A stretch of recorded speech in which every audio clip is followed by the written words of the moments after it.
Welcome, fans, to our first off-season episode of the 2025 off-season.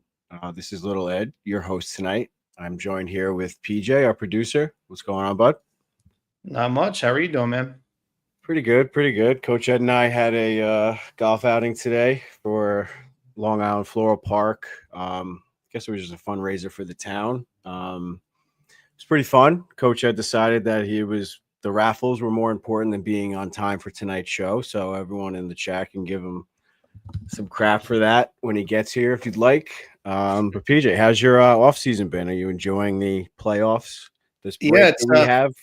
It's definitely nice in a sense watching. Morning, guys. Free.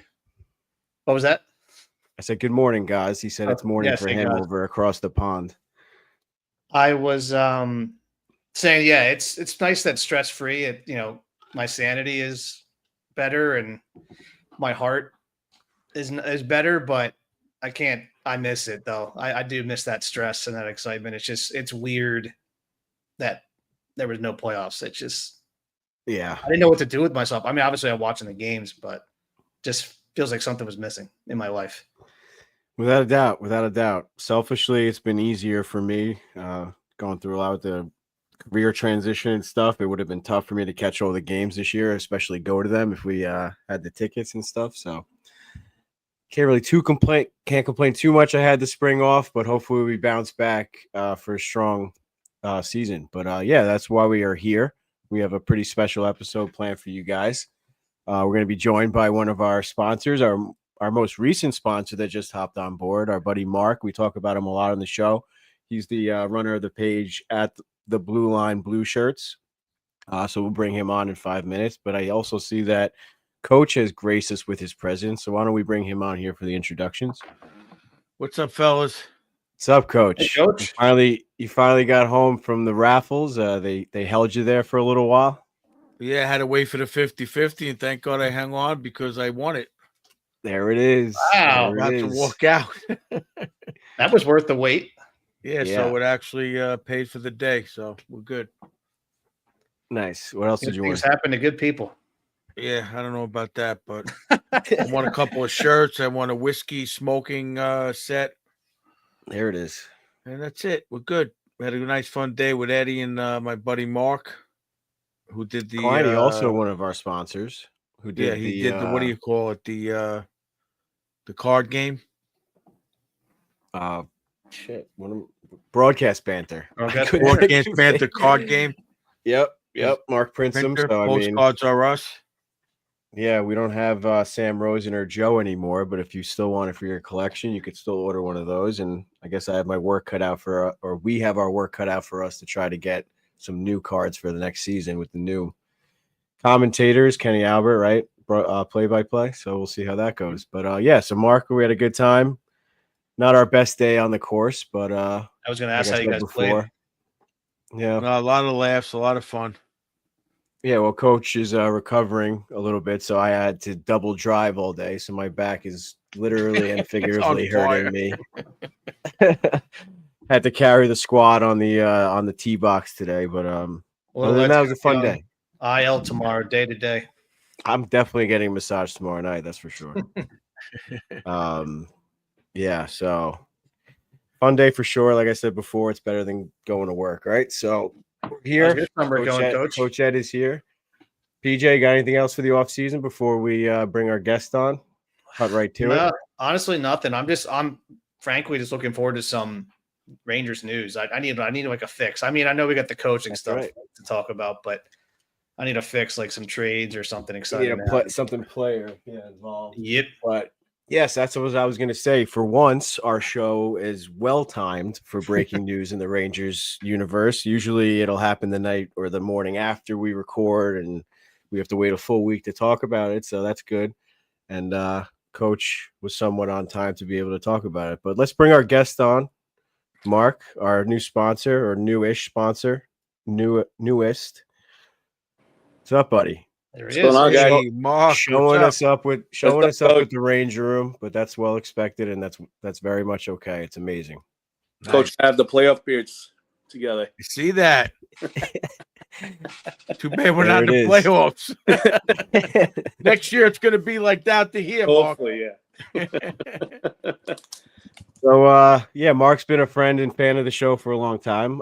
So let's just cut right to it. Mark, how did you find the show? How did you meet us? How did we get involved? Hey guys. So, one day while I was on the train and I had listened to you guys for a long time. I don't really remember how I remember, how I figured out that you were in Long Beach or that you take the Long Beach line to go to games. And I saw you streaming live coming home from a game, and I found you on the train. I'm like, Yeah, oh. That's crazy. Yeah. Then I got into your stream, and then I got out of your stream, and then here I am. I've been a fan, as long as I can remember. I don't think I'm a day one guy, but I've definitely been watching for a long time, listening for a long time. But it's an honor to be on here, and thanks for having me. Hey, Mark, sure, I saw a couple of weeks ago you in uniform on Instagram. What was that about? Did you retire or something? So I'm out. Unfortunately, I do hold. I am a police officer. I'm out hurt from work right now. I was in an accident in 2022, and I've been out hurt. But I was also one of the assistant chiefs of the fire department here in Long Beach. And okay. They honored me. I did 4 years. I was supposed to do another 4, but unfortunately, I'm not going to be able to move up because of my injury. Nice. Okay, yeah. So I mean, obviously, we got into that right there. Is Mark is obviously supports the police department, is part of the police department, and that's why where the name the Blueline Blueshirts for your Instagram profile comes from. But before we get into that, Mark, I mean, you kind of already said it, but explain more of how you got into the police force, and also why I see you driving around in that beautiful white on white Tahoe for the police department around here in Long Beach.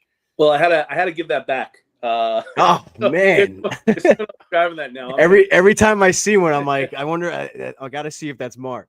I have my very, very close friend who's basically my brother.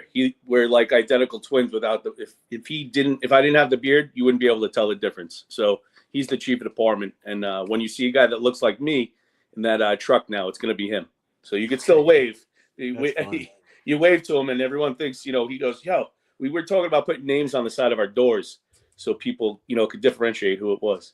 But I've been on the police department. I'm in my 20th year as a Nassau County police officer. I started in the 5th precinct, Elmont, Franklin Square, West Hempstead, Lakeview, that area. I was a patrol cop, and I went to a plane, an unmarked detail in uniform, and then I've also been a fireman for 20 plus years. A volunteer fireman. I started in Oceanside, moved down to Long Beach, joined, and it's always been a passion of mine being a firefighter as well. And the skill set there brought me to the emergency service unit, which if there's the biggest emergency service unit is NYPD has, but we definitely I think we're right up there with their skill level, and we do everything: bad auto accidents, hazmat, high angle rescue, confined space rescue. We do all sorts of. We do animal abatement if there's animals and there's issues. So, but that's the unit that I'm in at work right now. So that's the job side. Well, thank you for being a first responder and all your volunteer work and everything. That's something that not a lot of us would do. So good for you, and I appreciate it. Yep, very noble of you. The guys would say TYFYS. Thank you for your service, but it's There more you of go. it's more like a TYFYS, bro. I mean, I think Poppy. I mean, I like it because you hook us up on the train every now and then. So I'm don't tell anybody that. Yeah, we can't say that live. I get you the senior. I didn't say hook us up with what. That's true. That's true. You get the senior pass? So Mark just blew it. You could have just said, I didn't say nothing. Beer. I said Give you him a hook us beer up. or It two. could have been with a beer. I don't know. Or good seats. Anything. Have a lot of fun meeting Mark over at tracks now and then. We have a good time. For sure. We have. We didn't got a really do couple it of much good this buddies we season. meet up with. Yeah, I feel like our tickets and stuff didn't really line up. Or you were always going. You went in early a lot. Me and Coach couldn't really catch the early train a lot this season, or last season. But this season coming up, we definitely got to figure out some more train rides at least and stuff. 100%. We have you have the regular. That's my regular spot right before games. Quickly, Fiona and Teresa over there behind the bar. They're amazing. So yeah, they do the right thing. But also when you go to a place anywhere regularly, it's good to see the same faces all the time. It gives you that pep before the game. And veteran move. Mark brings his own Yeti or his own cup to the bar to fill up, to the game to fill up. On the train, he's got a drink. So veteran move right there is the refill. You could go through security with an empty cup. A lot of people don't know that. As long as your cup's empty, you're gonna have a cold drink the whole game. There you go, buddy. That's a great Good tip. stuff. Yeah, good stuff. I found out. I bring my empty Yeti in. It goes right through security, and then I go fill it up. Whatever drink I'm. Didn't you guys figure that out with the Pepsi? Can you? With the Rangers, the refills. We had so many of those cups, and finally, Coach was like, "I'm just going to try to bring one in. What are they going to say?" And they didn't say a word. And like it says, like on the cup, like only for sale or date of sale of game, but they're all the same. How are they going to know? Always. They never. They don't even like. They never even like season to season hasn't even changed. No, it's crazy. What was I gonna say? Oh, I just feel like I have to shout out Poppy, rest in peace. Like he might have even signed me up for the exam, and I just never had the balls. I always just knew I wanted to be an engineer, and I just was like, Pop, but like I'm not doing that. I'm not becoming a cop. So God bless the blue, the red as well, FDNY, fire department, everything. So like Coach had said, not many of us would do it. So thank you, Mark, for everything. Thank you. So let's get into your Instagram page. Like I said, you obviously Blueline Blueshirts is Blueline is the blue line in the police flag or in the American flag. So why'd you start the page? What made you decide to do it? And why should the fans go follow you over there? Well, I started the page probably, I guess, I would say about a year or so ago when I realized I was collecting so much. And I really wanted to display for everybody, my passion, and then meet a lot of other people that have the same passion as me. Especially, I collect exclusively Rangers. I don't really collect outside of the Rangers. I don't mind. There are a lot of people that we friend each other, like from Nashville, and people that collect other stuff. But I remember big part of it started when I have like a very small walk-in closet with my wife, and I had all my jerseys on the bottom, and they were taking up a lot of space. And I was like, I got to move these somewhere. So I started moving them downstairs, and then little by little, I made what's the room that I'm in now is the Babich Rangers Tavern, and I get to display all the stuff that I've collected. And when I'm not at the games, it's easy to come down here and, really be a fan, which is pretty cool. So nice. As you can see, the blue line does stand for, the thin blue line, which obviously I've been doing for, back for a long time. I have a lot of friends that are police officers. I've had friends that have come and gone, unfortunately. And, it's a brotherhood, also a sisterhood. And, it's something that I'll support for the rest of my life. I'll always be a police officer. And I think that goes for the fire department as well. It's a pretty big important part of my life. But that's where that came from. And then the blue shirts, we know what the blue shirts are. Those are our boys. So and that's pretty much it. I wanted to really get a chance to display everything that I purchased and was able to put out there to the world to see what I did and see what they do. And it's a lot of fun, trading back and forth and things like that. Yeah, your collection is unbelievable. You got a lot of crazy stuff. Like also the masks. Didn't you get those recently? Did those come in yet? I mean, you don't have to get them if I have you all the don't stuff. want, I have that. DJ's a huge goalie nerd. He definitely appreciates. I lit up when you said that. I'm a sucker for goalie masks, man. So am I, man. The artwork. I had two reproductions made. I had Igor's third jersey mask remade, and it was his signatures on it. And I had a really, really cool piece is I had Jonathan Quick's goalie mask remade as well, and it's his FDNY NYPD mask, and that's signed as well. Yeah, it's pretty cool. It sits on my mantle, so I have a bunch of stuff around that. Hopefully, one day you guys will come over. We'll be able to take a look at. We're gonna work on that for next season. Well, we're gonna tease it right now because I have Long Island Sports Network agreed to do it. We're gonna do our first ever Rangers Ed Ranger Room MTV Crib style episode at Mark's house at some point this summer. Not sure when it'll be edited and released. That's up to Long Island Sports Network, but they're in, and it's going to happen. So it's That's only a matter of time. We're super excited for that. Yeah, you're getting a taste of it now, just from his background, and we saw a little bit of it in the before. I'm blown away. For sure. I want to spin the iPad around, but I don't want to lose a connection or mess anything. Well, let's wait to the end. We'll do it at the end just in case we lose the connection. It's the end of the episode anyway. But now we had a question for you, Mark, in the chat. Gaza wanted to know what your favorite Rangers jersey in history was. My favorite Rangers jersey in history, or one that I personally own. Let's do both. Do both, yeah. So my favorite Rangers jersey in history,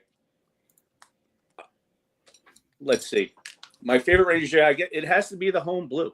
I mean, right now I started, I guess, as a Ranger fan about 30 years ago. I was 10 years old. I had pictures in my phone, me wearing, the 94 stuff. And,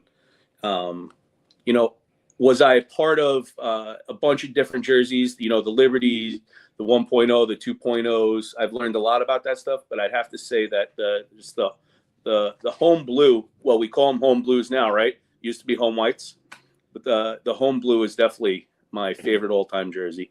My most favorite jersey that I own right now, I just got a couple weeks ago. I was able to secure Artemi Panarin's second set, third jersey that he scored his 300th goal in. And I was at the game. Yeah, I was at the game to witness it too, which was pretty cool. Wow.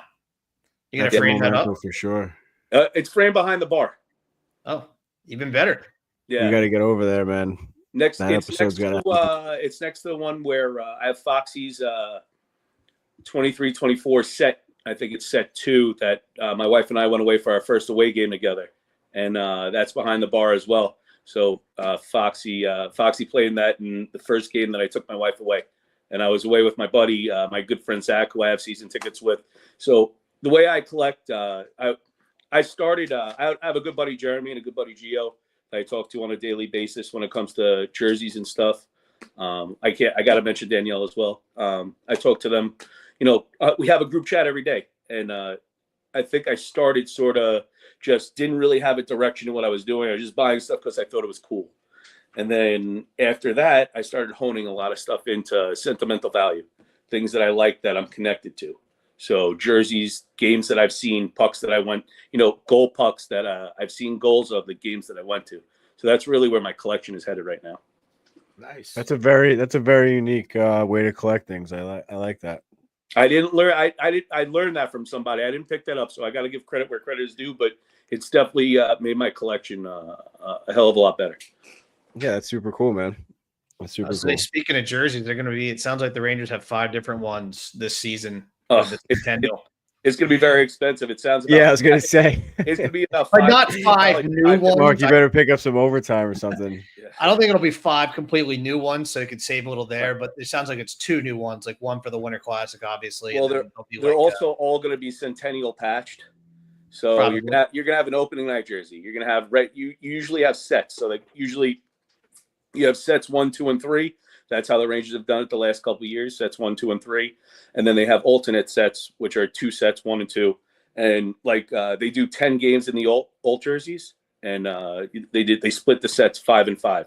So what do you mean sets? Like the jersey for as long as they can. Sets, and they're date sets, so they're from one date to another. You have usually an opening night jersey, and then you have where your set starts after opening night, and it goes to another date. So you could go from October to end of November, December to end of January, February, and then you could have another set, and then they have the right. But obviously, players will have multiple jerseys in that set. It's not just the one. No, they're pretty. There's a lot of them that are just one off. That's why it's so special and a little bit more expensive because teams do it differently. But I just learned not to. Why would they be one off? Because they're just one. I mean, they have the one jersey that they change. I guess they do change sometimes in the locker room, but they have the one jersey that they played in that set. They usually. That's what the Rangers do. I can't speak a lot for other teams. I know they changed jerseys. Like Ovechkin changed his jersey 37 times, and that went to migrate to get authenticated. And they could do that, but my understanding and how I've collected is that there's a lot of them are one off. They're wearing the jerseys for the whole game, and for their home games and away games, and that's the way they're sold. So do the players get anything for that? I mean, I'd want to keep my jersey. You know what? A lot of it goes through Fanatics right now. It's Wow. a lot of the game worn stuff goes through Fanatics. I'm sure if like you broke a record or something, maybe you'd get the option to keep it. That's why I thought I didn't think I was I going to don't get know. I didn't think I was going to get Panarin's jersey after he scored his 300th goal in it, but it showed up on the front door. They probably Maybe give they the keep his players stick a or puck something. or something instead of the jersey. Yeah, Or with a stick. I don't believe his puck was available because I collect those as well. I look for it to match the jersey. I was able to match his helmet to the jersey, so that was pretty You cool. sent me that. That was Wow, super cool. But yeah, that's my knowledge. There are guys that have a lot more knowledge than I do. But as I've been collecting over the last 2+ years, have been really collecting. Before that was more just novelty.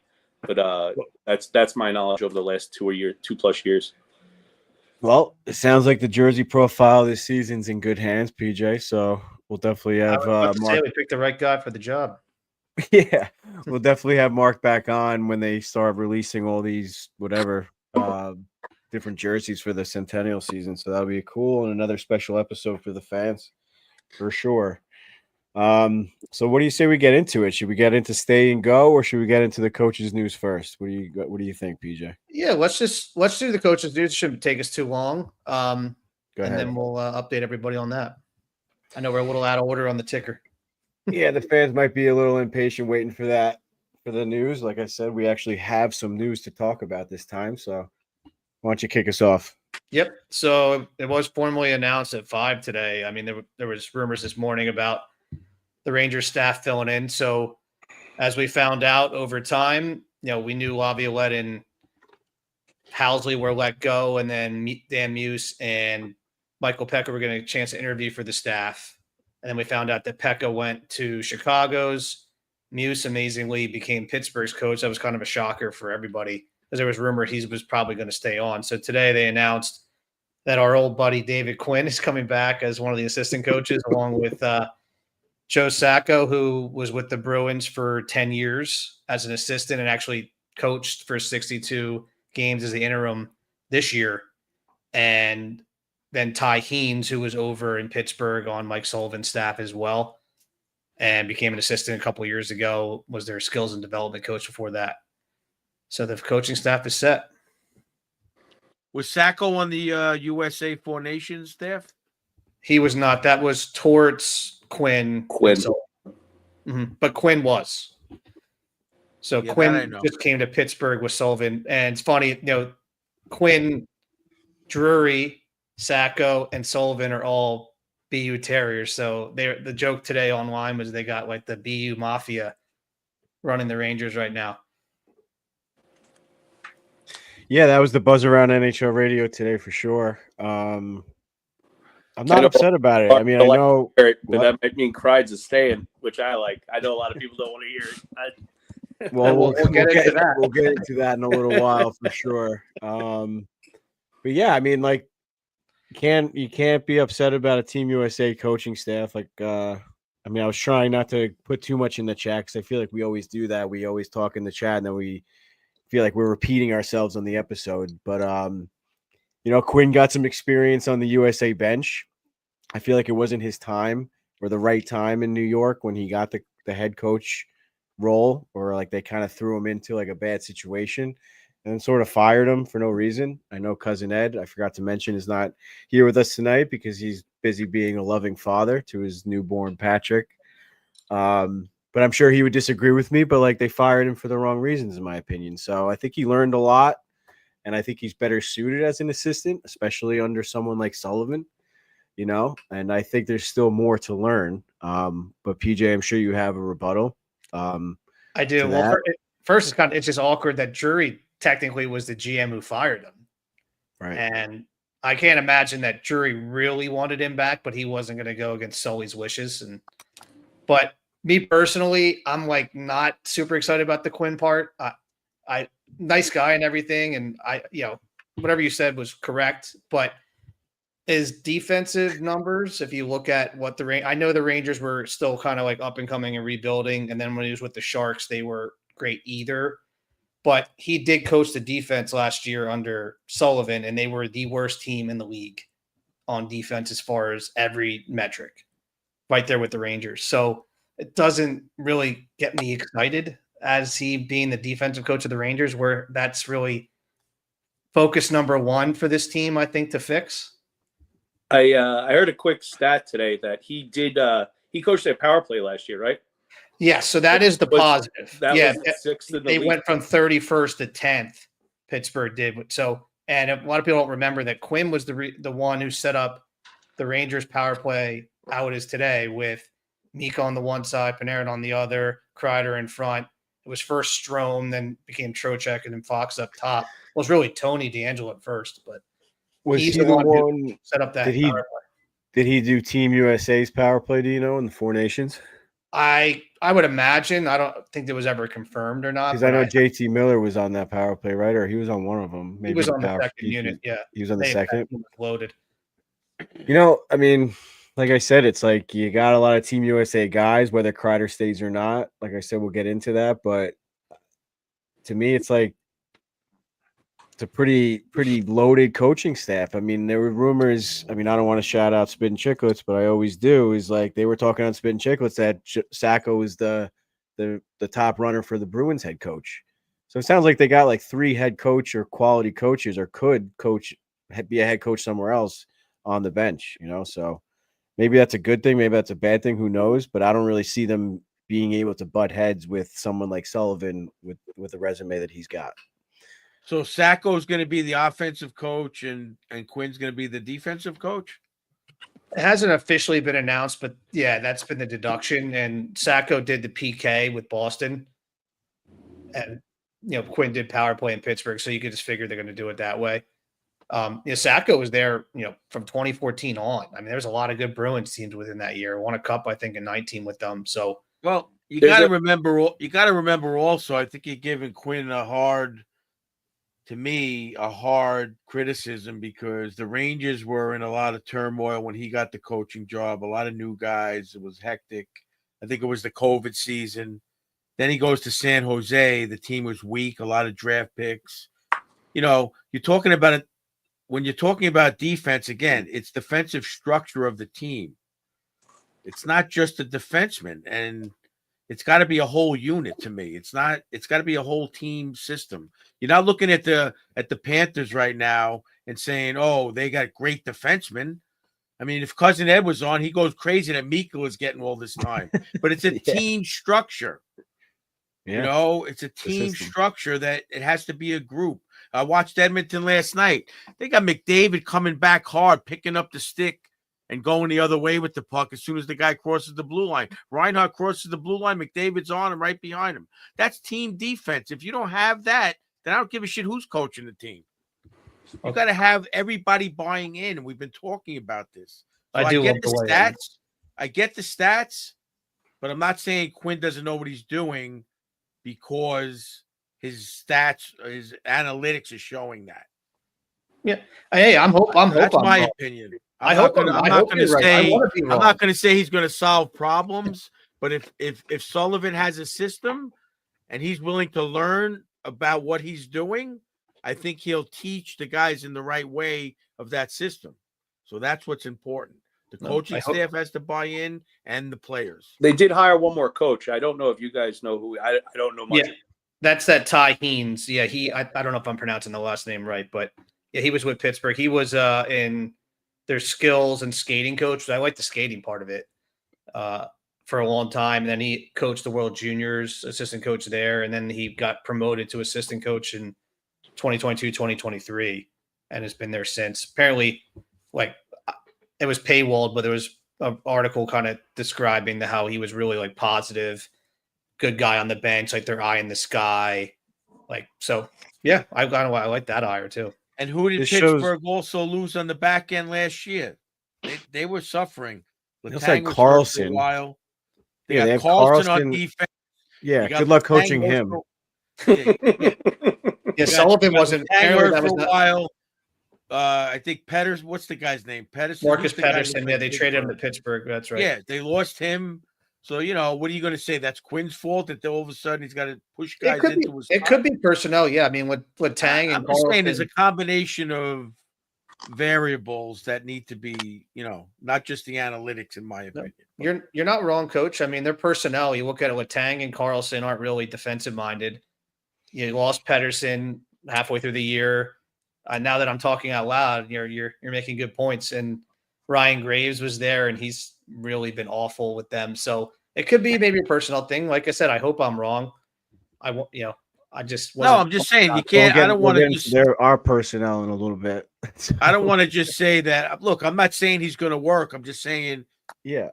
if he That's fair. had experience with Sullivan at the Four Nations, obviously Sullivan liked working with the situation, or he wouldn't have taken him. Not because he's from BU. He's going to be. We got to work together. We work well together. Well, I think if we'll test how good AI is with this one, but like if you go back to our previous episodes, like we've been talking about what's the things that the Rangers are missing, even before they hired Sullivan, before they even fired Laviolette, whatever, blah, blah, blah.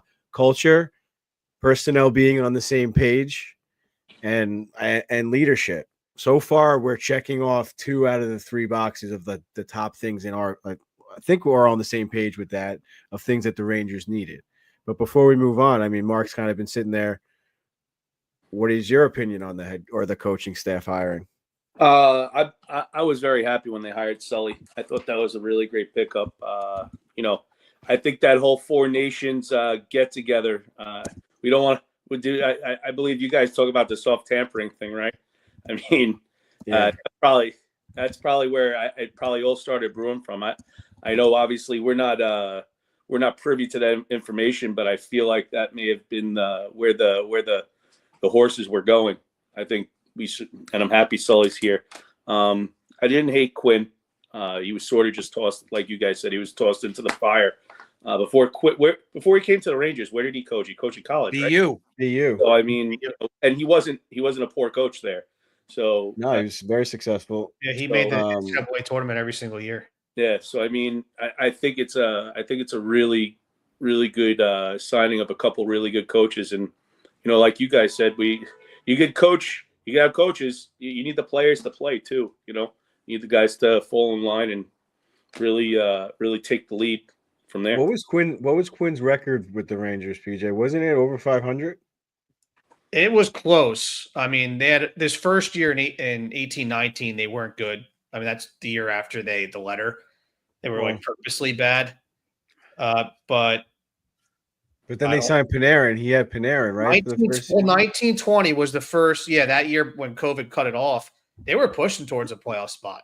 I remember Mika was white hot. That I was about to say about the Quinn thing, that Mika was real good under him. Fox won a Norris under him, and Keandre was up. So, all right. So what do you want, PJ? I won't ask the more I'm talking Listen, out he's loud, here. the Just more- bring.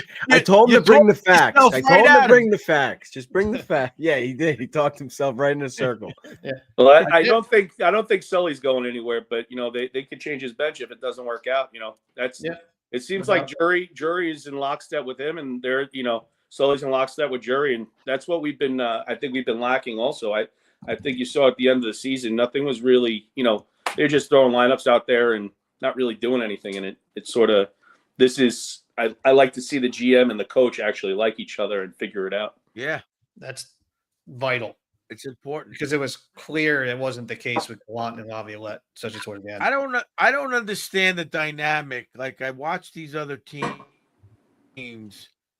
You got Brenda Moore's with Carolina. How many years now? Can't get past the conference finals, and like his job's not in jeopardy. He loses every year in the conference finals. The Rangers, the guy wins. They win. The next year, so, and they fire him. The guy never gets like a chance to turn it around, and it's like Coach, unfortunately, I think that's just the garden. I think that's No, I know. I'm just saying it's like I feel bad for them. It's like, can't I be here for 4 or 5 years and try to get a the culture that we're asking for? Well, You it's know, not just I that didn't even get a Brind'Amour losing. chance. It's not that Brind'Amour not making it past the conference finals, like not even winning a game until this season. 0-16 at one. That is unfathomable. Yeah. wild. But yeah, we have to. Hirsch Cards has to put salt in the wound about Knobloch 2 straight cup finals. Yeah, well, Knobloch's also got Connor McDavid, I Leon know, like, Draisaitl, and company. What's the so- chicken and Right. the egg thing there? So it's tough. That was my rebuttal today. You know, it's really nice. They were on the right. They were on the right path. I mean, obviously, having a comfortable coach for McDavid is obviously, it's going to work out. It's hard not to. What are you going to say, Hard. Mark? Sorry. It's when you have the two best players in the world on the ice at the same time. It's pretty easy. That stuff's sort of just coaching itself. Those In guys, a way, yeah. And not so much. It's not as easy as it sounds. I don't know. Perry to McDavid and Draisaitl last night looked pretty No, good. it'd be fun to coach them for sure. I'm not saying it's not a big plus, but he probably had a favor going to Edmonton. If he's here and he's not successful, he loses his job. Edmonton, as long as they're doing well, they're going to keep, they keep with it a little bit. It's like, he's better off going there. So let me ask you this: Quinn Well, doesn't. the Rangers will doesn't hire come him in to- like 10 years. Quinn doesn't come to the Rangers, and he ends up going to the Oilers with that team. Does Quinn win a cup quicker than and not get fired when he was with the Rangers? Well, Who don't knows? forget, Knobloch was very successful with the Wolfpack. He made it to the finals or the conference finals. Yeah, they didn't make it to the Calder Cup final. Mm-hmm. I don't think the conference finals. I think twice with him. So. Well, the interesting That's the second best league in the world, so you got to give him some props for that. He didn't just come in fresh out of like Quinn came out fresh out of college. That's a big jump. Like Knobloch was on the correct path. That's what frustrates me the most of letting him go. Well, not only that, I was going to say he was Drury's hire. Drury hired him and put him in Florida. So you would have thought Drury was grooming him, and then the opportunity was there before they hired Laviolette. You said Florida or Hartford? Hartford. Did I say Florida? Yeah, I don't know. I think so. Maybe it just sounded like it. Yeah, I thought I said Hartford, but you got Florida on your brain, but I guess so. Tough. But Yeah, I mean, that's in a tough Knobloch's I will defend Knobloch in the sense that McDavid has been in the league how long before these last 2 years? He never made it with any other coach, so it's not like it's a guarantee. No. Well, I feel like we're already talking about coaching, so we might as well just run the commercial and get right at the coach's corner. But I got a question. I got a question for Coach related to that when we get back from the commercial. Hey everybody, Coach Ed here. I'm over here in the shop at Bella Italia, Marble Granite Quartz, picking up my order for a nice little bathroom I'm doing. I've been a contractor almost as long as I'm a hockey coach. So listen to me when I tell you, when you want the quality work and craftsmanship, come and see the boys over at Bella. They serve all 5 boroughs, Westchester, Long Island, all the way out to Montauk. Whether you're a Ranger fan, Islander fan, Devils fan, they're going to take care of you no matter what. Make sure you give them a call, 516-561-1018.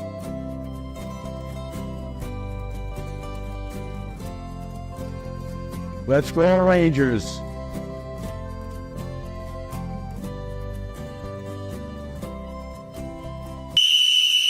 All right, boys, bring it in. That's not conference Coach. championship. That conference championship. So- Yeah, so my question, I guess we have to laugh first, right? Cousin Ed always laughs after the commercial. Right on cue, Mark. That was good. Mark, what was but your impression of the commercial when you first saw it? Can I be completely honest with you guys? I hope so. I've only listened. I've never watched, like physically watched. This is the first time I really That's watched. almost better. And I actually got to watch the commercial for the first time and understand why you guys laugh. Oh, thanks, Mark. I mean, it's great, but now I understand. That's awesome. That's awesome. So my question was, I guess, because your reaction to yes, being able to coach McDavid and Draisaitl is a huge treat, but obviously it brings some challenges. I mean, you and I, we coached Chaminade back in the day. Obviously, we had a team of some of the best kids from around Long Island playing it for Chaminade. So why don't you I just want you to kind of build off of that and what difficulties does coaching two really good players like that bring. Well, for the most part, like I remember, I always try to tell this story when you went to hockey camp, and who was the coach of the Thrashers, PJ? I always forget his name. He won the cup with Quebec with Patrick Roy. Bob Hartley. Bob Hartley. So I meet Bob Hartley because everybody in the camp got to take a picture with him and have a little 5-minute question. So I said, what was it like at the time coaching Danny Heatley and Kovalchuk? He goes, you don't even have to coach these guys. Their compete level and their skill is so high. It's a matter of, like I always talk about, managing the bench. Like everybody says with the Yankees, I always think about this with Joe Torre. They're like, oh, anybody could have won World Series. No, you got to manage personalities. You got to manage Panarin. They want the puck all the time. You know, they want to be on the ice all the time, those kind of guys. And you got to pick spots. You got to get the bench going. You got to get players in. You got to manage minutes. That's the hard part, you know. Yes, it's easy because they have the skill, and you know on the power play, penalty kill, you could trust what they're going to do and in the right situations. But managing their personalities is the hardest part. That's the most difficult. The skill level is fine. You could say, just put McDavid out. They're going to make their own plays. You don't even have to run a power play. They're going to get open. They're going to set picks. They're going to make plays. They're going to talk to each other. You know, their mind is far ahead of a lot of people in the league. So that's the easy part. The hard part is getting them out at the right time, managing their ice time. You know, like look at last year. McDavid was worn out in that playoffs last year and the year before. He was playing the last 5 minutes of the whole game. You can't keep up. You know, you got to try to pace that and figure it out. That's the hard part at any level. Yeah, without a doubt. And I think that's also like to tie it back in with the Rangers is like an important thing with the Sullivan hire is he went through this with Malkin, Crosby, Letang, you know, the list, Marc-Andre Fleury. I mean, he's a different kind of personality, I think, but like he's had all these superstars come in and out of Pittsburgh. And then you got to manage. Especially Malkin. I can't even imagine. Could you imagine trying to tell Malkin like at all what to do or how to act? Like, yeah. Well, I think that was the story I was listening to a Penn's writer talk about Sullivan, and one of the first things Sullivan did is when he took over, because he took over early in the season. He was Wilkes-Barre's coach early that season before I think it was Mike Johnson or whoever got fired, and there was a game and they were all complaining to the refs. I mean, that was classic Penguins back in the day, right? Like the entitled stars or too whiny stars, that what Torts used to say. And at one point, Gino Malkin was complaining to the ref, and Sullivan screamed at the top of his lungs, "Shut the F up," and got everyone's attention. He said, "We're not doing that anymore. It's enough." And that like was a turning point early on in his tenure, you know, to really kind of get them in line and get the superstars behind him. And it kind of sounded like the big thing was he gets guys like the big guys, someone to really be the leader inside the room that's going to take his message and get the guys in line. Sounds like a perfect job for a Trocheck or a JT Miller in my mind. Yeah. Yeah, I mean, it's going to be interesting to see if he could. His challenge is going to be to get Panarin to turn the corner, because that could be the difference maker in the whole team, in my opinion. If we get to the playoffs and in the playoffs, he's got to turn the corner with managing Panarin and getting him to play a better way, in my opinion. Because if he doesn't, Mika can turn around easily because he already kills penalties. He already back checks. He plays 200 feet. But to me, Panarin's got to manage the puck more and be more of a team player to make himself a more well-rounded hockey player. I'm not saying he's got to block shots and do what Tortorella wants, but he's got to make better decisions like we talked about for the last 2 years, in my opinion, to make the range. Without a doubt. How do you break those habits? Because it seems like every coach has had an issue getting this core to play north-south. It just he doesn't have to do it 100%, like I always talk about.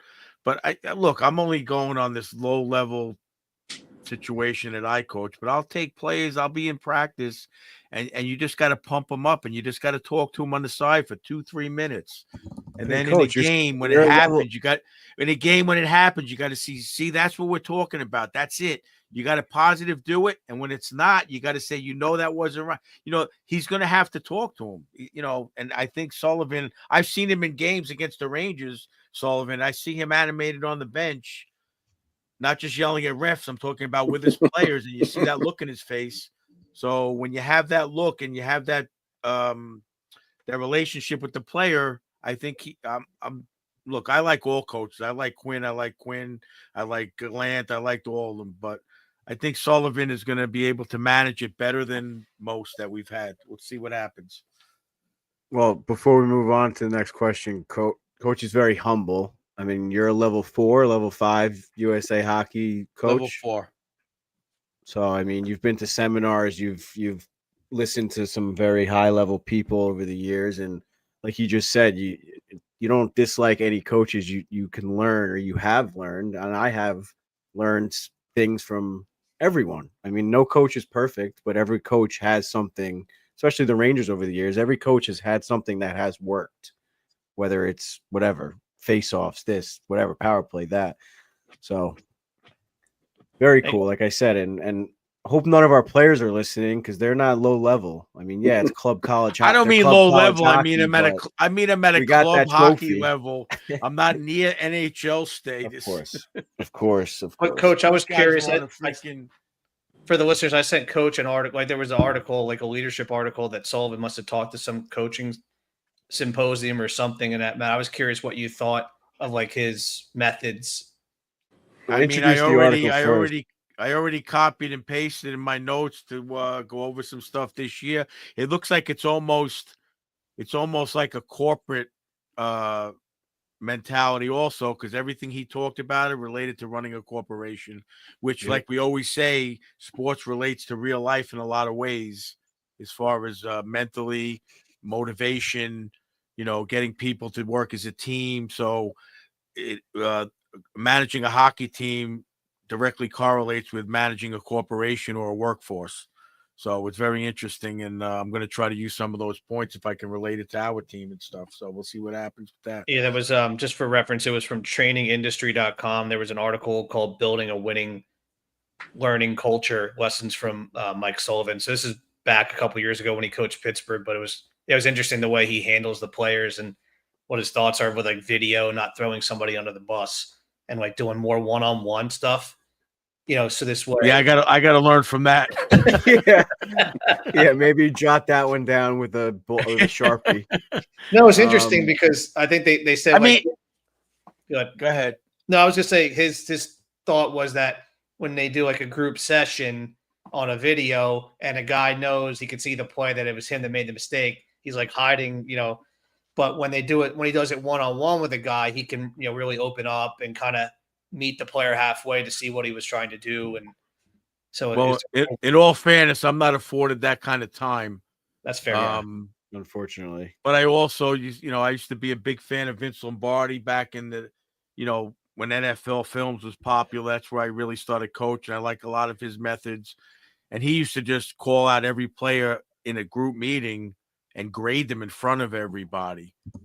So I'm more of that old style culture where I'm not worried about feelings as much when you get to a certain level. Yes, not as an 8-year-old, 9-year-old, 10-year-old, but when you're in midgets, say 16, 17, 18, and it's getting more competitive, you got to have a little bit more thick skin, in my opinion. But I guess that's why I'm phasing out. We'll see what happens. I didn't have much contribute here, guys. Sorry, but Coach, the way you dress, I think that's half the battle. I think you look great behind the bench. So, thanks, Mark. The hat, the jacket, the tie, I think it's great. The players rally around it for sure. Set the tone. Well, our player of the game, our player of the game hat's also a cowboy hat, so the players have definitely embraced it. I love red leather cowboy hat. Yeah, but like we talked about with Quinn, obviously when he's an assistant with the Rangers, he went to Wilkes-Barre, like PJ said. He's got to learn along the way too. He probably learned from his coach when he was assistant on the Rangers bench, and then he went to these corporate symposiums, and you learn and you try to push it into a system. And he was at the right place at the right time, and the team bought in, and he won a couple of cups. I mean, it does help having Fleury as goaltender. It does help having Crosby and Malkin with their work ethic, especially Crosby, and as a leader. And he ran with it, and it worked. So let's see what happens.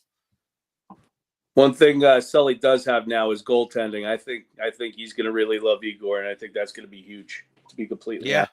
Yep. Oh, he has a huge backstop now. And I got to say, I mean, I know Cousin Ed questioned. We had some discussions, but even their defensive core, you got Vakanainen, you got Borgen, you got Fox, you got a solid group of good defensemen. They're not superstars. You can't have all superstars, but I think that's going to be a good core to work with. You know, if Keandre could come around, I don't know what's going to happen with him. We'll talk about that. But you know, who's the other kid? The kid Robertson I liked in the end of the season personally. You know, that's a low salary guy that could come in and really push the defense in the right way. Big kid, strong kid, who knows? I mean, I think they have a good group of players. I've been saying it for years. I don't think defensemen is their problem. I think it's the whole team system. I think that'll be definitely the big difference between Sully and Lavi, though. I think you talk about a guy like Robertson. I think he's going to get, if he deserves his time, he's going to get his time. I think unfortunately, to his demise, he's stuck with those guys. You take a look at the power play. He never changed it, but he put one other person, he would change it. You take a look at the decor. He only changed things when, it was getting really bad. So I think, I do think that that you're going to get a guy like Robertson. If he's playing well, he's going to play. Yeah, I like the way he played, and I thought he played good with Fox. I think they locked Borgen and Vakanainen in for a reason. Otherwise, I don't think they would have signed him that early. I think really good contract. It was only 2 years for like $1 or $2 million, right? I think they locked him in. I think they're heads-up players. And they're solid defensive players if they have to contribute offensively, hopefully they'll be able to. But PJ, you got anything else for Coach from that article? I mean, is there any other points that we can build on, or should we just get into the? No, those are the main ones. I was just curious what he thought. Kind of wanted to throw it out there. I thought it was kind of a cool, not just a typical systems thing. It was more so of a mindset of a coach, I thought it was really good. Yeah. I think it's huge, like we keep saying, and Coach Ed kind of touched on it just now. Also, I mean, obviously, Panarin and Zibanejad, all of our superstars and Rangers superstars aren't on the level of McDavid and Draisaitl, but like half of it is like go out there and play, and most of it is setting that culture, keep making sure the players are on the right path, stay on the course, and all that stuff. So it's a full-time job and then some, without a doubt. It's not just on the ice or behind the bench. Yeah, a lot of everybody makes fun. I don't know if you guys were all young. I don't know I forget how old you are, PJ, but there's an interesting stories in the book about Mike Keenan in 93, 94. He called them all in, and I could see Sullivan doing this and having, like you hear about Paul Maurice when he got the job in Florida, calling every guy and talking to them one-on-one. I could see Sullivan doing that and expecting what he wants and what we need you to do, and, just pumping him up and talking. But Keenan used to bring him in and ask him these stupid questions, and they walk out of the office like, what the hell is he talking about? That was the whole thing in the book. Like half of them would be like, what's wrong with this guy? But he would like play mind games with him. And again, it works to a degree. He wasn't, he didn't win 10 Stanley Cups, but for that particular group, it worked, But it'll be interesting to see that Sullivan looks like from that article you sent me, Sullivan looks like he's looking to not control their mindset, but set a standard, as a corporation, as a group. And that's important. So that's a good sign to me. Let's see, again, time will tell and how successful it goes. Yeah, as I say, good leadership and I think it seems like he does a lot more one-on-one with players than I've seen. Like from what reading, it just sounds like a different culture that he sets, and they need it. So yeah, to me, it seems like a lot too. You hear like, again, because Florida's been so good, you hear Maurice talk a lot. Like he talks about them practicing before the season starts. I mean, I know we go over it with Zibanejad. He's in Sweden, DJing this. You know, pro football teams the same thing. It's when the skill guys get together prior to training camp and work together to get little timing things going, and that's important stuff. And to me, that's the successful teams have more of that than not. So maybe he can get them in a little earlier. Some guys, not the whole team, but groups, the defensemen maybe, and talking and working together, playing team bonding games and stuff. So we'll see what happens. It seems like he's, like I said, he's got the right mindset so far. Well, I think that's another thing. Go ahead, Mark. What? I just said we could only hope. Yeah. I mean, it can't be much worse than last year. So hopefully there's one or Troach are gonna take the bull by the horns, and and you have that coach and captain relationship too. So yeah, we'll get that done. Yeah, for sure. Well, at least they have a long off season for all these nagging injuries we've been hearing about. Trocheck, Kreider, Fox. No, Miko looked good international. I tell you that. So I'm sure coaching is going to keep coming up throughout the episode. But to transition it back to the players, there's one BU connection we did not mention of a very special unrestricted free agent next summer, Jack Eichel, who also plays for Team USA. So I was like, they're lining it up between. Let's just think about that. Well, they got. Remember, in BJ, we got to rely on you because I have no idea salary cap ramifications. We were talking about that on. The good news, coach, that cap is jumping in at next summer is going to be like an $8 or $9 million jump. Panarin's contract's coming off the books, so we can afford Panarin. McDavid and Eichel is what you're saying. I would love it. Give me one, but you're right. It's like a pony driver, and that's the about breadcrumbs that they're leaving for Eichel. They acquire Brendan Brisson, who's the son of Eichel's agent, at the trade deadline. And then they get the coach of Team USA and a BU guy and Quinn, who coached them BU. They're like, come on, Jack. We're ready for you. Quinn coach Eichel at BU? Yes. Wow. I don't want to jinx it. I put it in all my group chats. It's already out there. I introduced the topic. Mark, order the jersey. Yeah, it's happening. It's just he's definitely not coming if I order the jersey. That's for sure. Oh, he's so good. Or cousin for sure. I mean, Drury wanted him bad. He pushed. That was his number one guy, his first offseason as GM. So he wants him. Just as Vegas going to let him go. I think we'll know this summer. I think Vegas wants to get younger. They're going to let him go. Yeah, I mean, they're going to have to – at some point, they can't always push to contend. They've been a contender since they've been in the league. Why wouldn't you want to keep pushing? They're doing pretty good. I know, but especially if the salary cap keeps going up. Yeah, I guess, but they've run out of so many You just sound like wishful thinking, PJ. Why would you want to keep them and keep pushing? Let me ask you a question. They were close this year. It's not like they were way off. Has Eichel been through a full free agency signing yet? Has he been a UFA? Never. Yeah, because Buffalo traded him to Vegas, and he never became a free agent in Vegas. He just was finishing his contract with them. I think you're going to see a guy that's going to want to test the market. You hope, like I said, we'll find out July 1st, right? Because that's when he's eligible to re-sign. So if Vegas is going to push this summer, and I think if they don't get something done this summer or early on in the season, we're going to know that he's going to be a free agent, and then here we go. Trade the Panarin. Can we get him this summer? I mean, that would be cool. That would be. They'd have to trade for him this summer. His contract expires next July 1st. But they could theoretically, if Vegas knew that inclinations they weren't going to re-sign him, there is a universe where they could trade him and not lose him for nothing.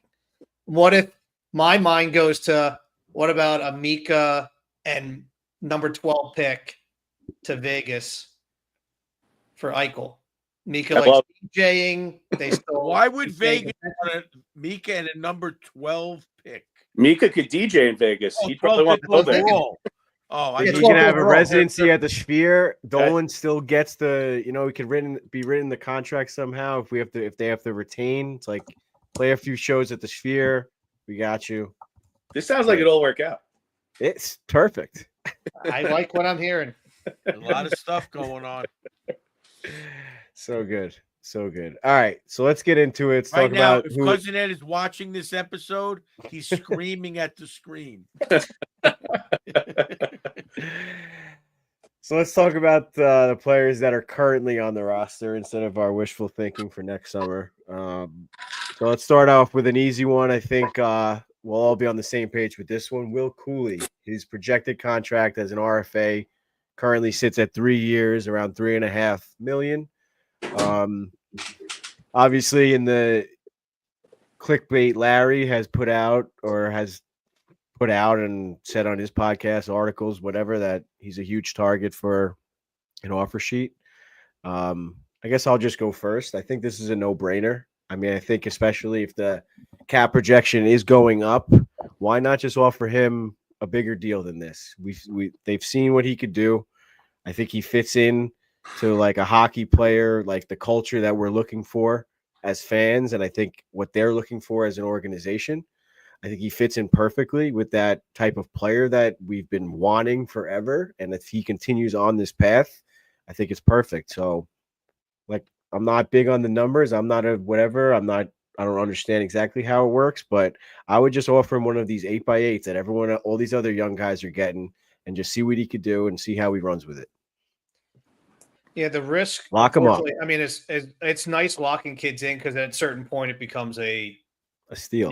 A steal because maybe not 8, maybe 5. Give him something like that he feels like part of this. Right. You know what I mean? Yeah, the issue is he might not be motivated. Like a lot of these young guys with the cap going up like these short deals because they bet on themselves. And I think ultimately the worry on the team side too is like if they sign him to $5 or $6 million now, which in 3-4 years could be good, it hurts them this offseason when they need every dollar they can get. So it's like a catch. I don't know if he's worth $5 or $6 million for 5 years. I would say like $3.5 to $4 million for 5 years. I don't see him being the type of player. Low. I don't see him being the type of player that's not going to work hard every offseason and during the season to improve. And I do see him as a replacement for Kreider, who's, his career is coming to an end, whether he's with the Rangers or not. He could fill in that role for sure, I think. But my question is, he also plays the would role you of like put a him in a Brady Tkachuk package that we're looking for? Right. Would you put him in a package to get Jack Eichel? No. Yes. No. Let me tell you. So BJ's a yes. I'm a yes. I say no. I don't think they have. If I can guarantee Eichel's coming, absolutely. We talk about trading away. We all our homegrown players. This is a guy that is homegrown. We're talking about bringing a guy that could play up. He actually went through the system like I've been wanting all of our other young guys to do. That we're talking about you take a look at the cap space. Maybe he does take a deal 5 years, $3 million, $4 million, because he came up through the system and he wants to remain a Ranger. I mean, I think that's. I don't think we just let Will Cooley go or trade him for. Of course, Eichel's nice, but that's a nice name. But I think you could have Eichel at a certain amount of money. But like Will Cooley, you could have him at lesser. We still need some more players. So I don't. We're going to need more players with not a lot of money that we have, and I think Will Cooley's going to fit that. I disagree with Chris saying he's a bridge. To me, Keandre's a bridge, and you don't know what's going to happen. But I give Cooley the money because he's only going to improve every year. That's my opinion. Remember, it's a two-way thing. Like he has to agree to that. So a lot of times the guy. He wants the bridge because he knows I'll suffer for a couple of years to get $3-4 million now, knowing I get 7-8 when the cap is skyrocketing. I don't think Cooley's going to be a big free agent market kind of guy. I think he's going to be a very good player. If he stays on this path, he had over 20 goals in pretty much all even.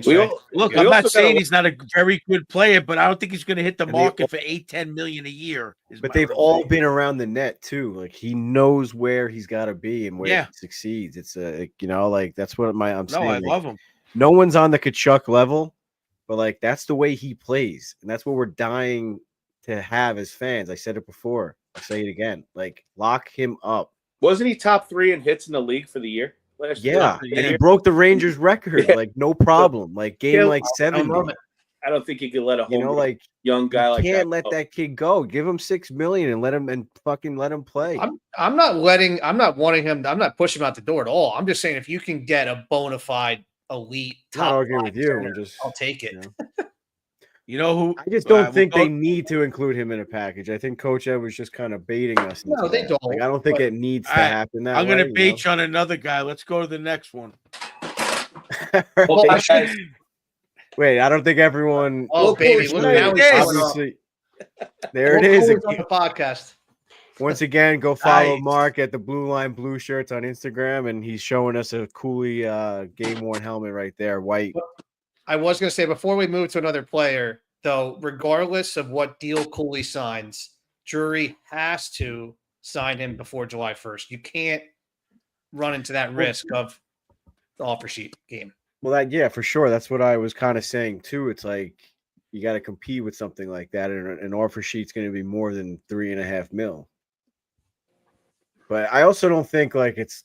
I don't think anyone would mess with the Rangers like that. I just don't think it'll ever happen. Because when the Rangers do have the salary cap, they will bite back. You think other teams You are going to know, like- offer Will Cooley $5, $6, $7 million? I don't know. You Team got like to San see. Jose or somebody could, yeah. Ducks, Someone somebody- might I offer him don't think 5, knowing the Rangers probably can't afford it. 5, I would say 6, 7. That seems like a lot of money. For I him. don't think that. Yeah, I doubt that. All right. Obviously, we all say stay for whatever he's got to sign. I guess the projected we're going with. Yeah, I think that was just I think that was just more of a, kind of give an idea what you're looking at potentially getting. So, Yeah, for sure. All right. So the next one, I guess another easy one, at least for me. Keandre Miller, projected contract long term would be 6 years by 6. And projected contract short term would be a short bridge deal, 1 year, 4.6. All these numbers are according to the outline that Cousin Ed made for us for a couple episodes ago that we didn't get to. So shout out to Cousin Ed, the GM of the show. So yeah, these numbers, I'm not sure exactly where he got them. Maybe we could find out before we get off air, but that's what we're looking at. yeah, I think they were from Daily Faceoffs Analytics. Gotcha. And Cousin Ed's messing. We're trying to get him to make some content, but he's always messing with Puckpedia and making his own moves and creating his own team and everything. So he knows what he's talking about. Cousin Drury, yeah. Go watch that up, but go watch the Coach Ed interview also. Shout out to that on YouTube. By the way, Kathy talked to her niece in Connecticut and told her about that episode. She goes, "Oh, I hope he gets the job." So many people. So many people. So good. I'm like, what? Mark, I feel like we've been talking a lot about Keandre in the last couple episodes, so why don't you take this one first? All right. So this was difficult for me. I've met Keandre. He's a really cool dude. I'm sure they all are. Yeah, but I said go. He's had I know he's young, but I think right now, this is where my bias kicks in. I want to keep Kreider. So when we're talking about cap space, he was my cap space casualty. We have a guy I'd like to maybe trade Carson Soucy, maybe, explore that and explore trading Keandre Miller. And that's the money that you have for saving Chris Kreider. So as much as I like him, and I think it's going to suck when we play him and he destroys us like every other player that leaves us and comes back to the Garden and puts up some crazy numbers, that he was my cap casualty. I mean, nice comment in the chat there. I mean, I could Shout out to Hirsch, driving baby. in this Yeah, I love that. team also. So to me, Keandre is a casualty that is affordable. Would you? And that answers my question to you guys next is, would you trade Keandre, who would fit in that Showtime lifestyle in Vegas? See you later. I'm sure his girlfriend would love to Exactly. live in Vegas. Audio. I knew you were going to go there. The social media capital of the world. Oh, There let's you go. Or How about San that? Jose, she How would love about it there. plugging that in, Anaheim, PJ? she'd love it in Anaheim. LA. Whatever. LA, another great one. Let's do that. That's a good one. Go ahead, PJ. You go. I think Coach already said what he wanted. Who are we going with? I didn't hear. This is still This is Keandre. Keandre. Still Still Keandre. I'm actually gonna throw everyone a curveball, and I'm gonna say stay. Reason is, I think I would give So him there a is one. a cousin Ed presence on the show tonight. Yeah. Well, This we is gotta- why Cousin Ed wanted to hire PJ, is because he knew he was going on paternity leave and he needed to, He knew we'd have balance out someone the on his airwaves. He needed a side all the time. consigliere. Yeah, I'm his proxy. Someone's got to give him his due on here. But no, honestly, I would give him a 1-year deal. I mean, everyone's points are valid. I think there's a lot more that he can give for sure. But I would give him 1-year deal. It still would be a restricted free agent afterwards. He's still under control. Let's just see how he can do under Sully. And if he doesn't rebound, then see you later. But if you look at the But Rangers, then what do you get now? What do you get then when he proved another season that he couldn't play? That's even worse. Potential goes down even more. Like Yeah. it's yeah, Plus but I the mean, I don't Plus even the know how fact much who's they the would get. casualty if you're keeping him. right. You know, it's a matter of, do you definitely- want to keep him and lose Kreider and another guy, or it's possibly Cooley? I 'cause think. there's not enough Well, we'll cap get to space? Kreider. I think he's gone regardless. But I think Keandre for one. It depends. So for me, I need to know that they're refilling his spot with someone better. Because if it's just going to be Susie getting more minutes, it doesn't make me happy. So I think Keandre still. I mean, they were 1-7 without him this season. I mean, called a small sample, but he eats a lot of big minutes. I know he makes big mistakes, but he does help. Though he does eat a lot of those tough minutes. It's not easy to replace. You can't just put Zach Jones. I eat a lot of pizza. That doesn't mean anything. What is I mean, his analytics with Fox, you know me, I'm just going to go to the analytics with Fox are Don't really even tell good. me I wanna don't, hear it. that's just me. I'm not against getting rid of him. I think I'm totally down, and it sounds like his name's really out there, so he might be gone regardless. But I'd rather give Schneider more minutes if he's healthy than give Keandre another chance, because I think Schneider will continue, like Cooley, to improve and do what needs to be done. That's my opinion. Yeah. He can move into a 2 or 3 spot in defense. He's at that age. He's skilled. He can play, and he's physical. everything you guys are saying is fair. He's I think- physical. I'm I not think saying the only issue is losing the big body. I mean, you take a look at our team. We're not a big team. He's one of the biggest guys on the team. That's the only thing. Yeah, but Well, it depends on how you're looking at. I'm not saying Robertson's going to replace him, but that's a big body that's physical. That's I like. Well, the thing about Then Keandre, if you can move Schneider up, you got Susie playing a 5 or 6 role. You got Borg and Vakanine. You have a pretty solid NHL experience D. I think so. no, but the Keandre thing, though, it's not as if he's never shown anything consistently. I mean, his 21-22 season, 22-23 seasons were excellent. And I rewatched the playoff run in 2022. He was a monster. So you know it's still there. It's just about someone unlocking it again. Or Wait. Let's go back. I got to go back and watch this. When did you 'cause, rewatch I sent this? you- Like, I didn't watch every single game start to finish. Like I went to watch the condensed games, but I sent you in the group chat. Someone know. did clip all Keandre's defensive plays during All right, that yeah. run. Was that Was all it the you, good PJ? plays? No, it wasn't. All the good plays? the good defensive plays? All right, I mean, well- he was cleaning guys out physically. I mean, it was like watching a whole different player. I mean, I'm telling Okay. you, if you didn't know who he was, little Ed, and you just watched that little reel, you'd be like, holy shit, I need the Show it. Rangers to get this guy. No, send it. All right, send so it we to can me get for sure. Jack Eichel for him then. Show Vegas those clips. PJ, send Yeah. those clips It's like to a Vegas. highlight reel. It's like Yeah, it's like a someone highlight made it, reel yeah, for it's like like a kid 5 trying minutes, to make like college baseball. Send like your highlight reel out. A recruitment reel. Exactly. Yeah, recruitment reel. That's what I was looking for. We'll get Mike from Long Island Sports Network to send out a recruitment reel. Yeah. What did he say? Cousin Ed is Billy. Billy Bean.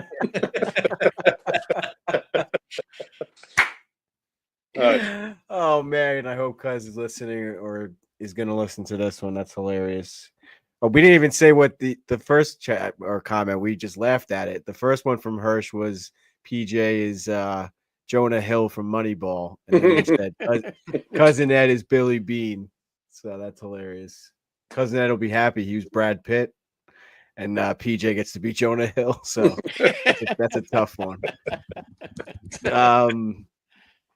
So anyway, right, where so, were we? I mean, I didn't get to you- say what I Pete- wanted. Yeah.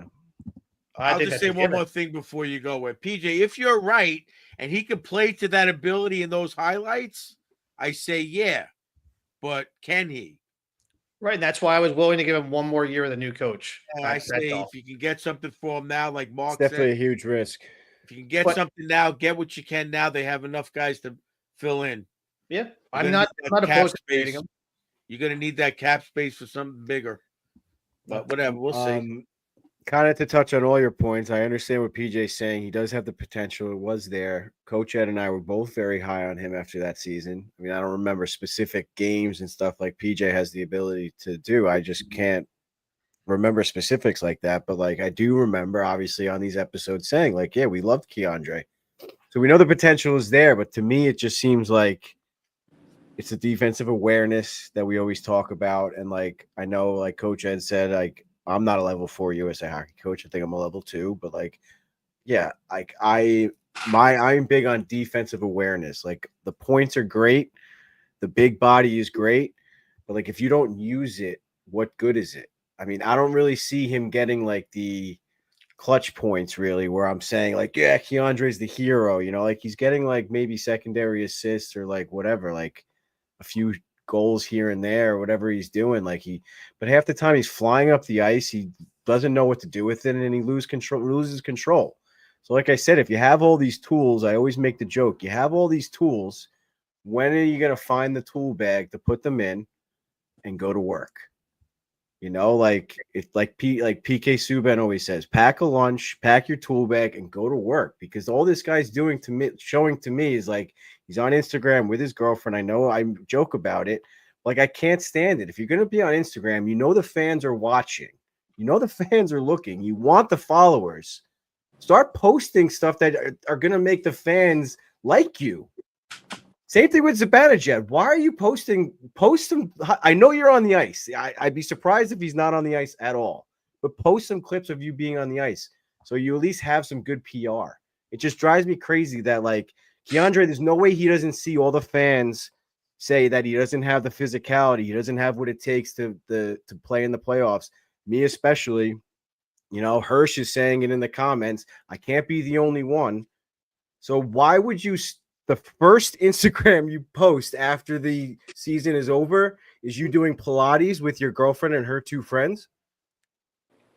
Like, it's just, I don't understand it. Like, hire me as your PR guy. I'll do it for very cheap.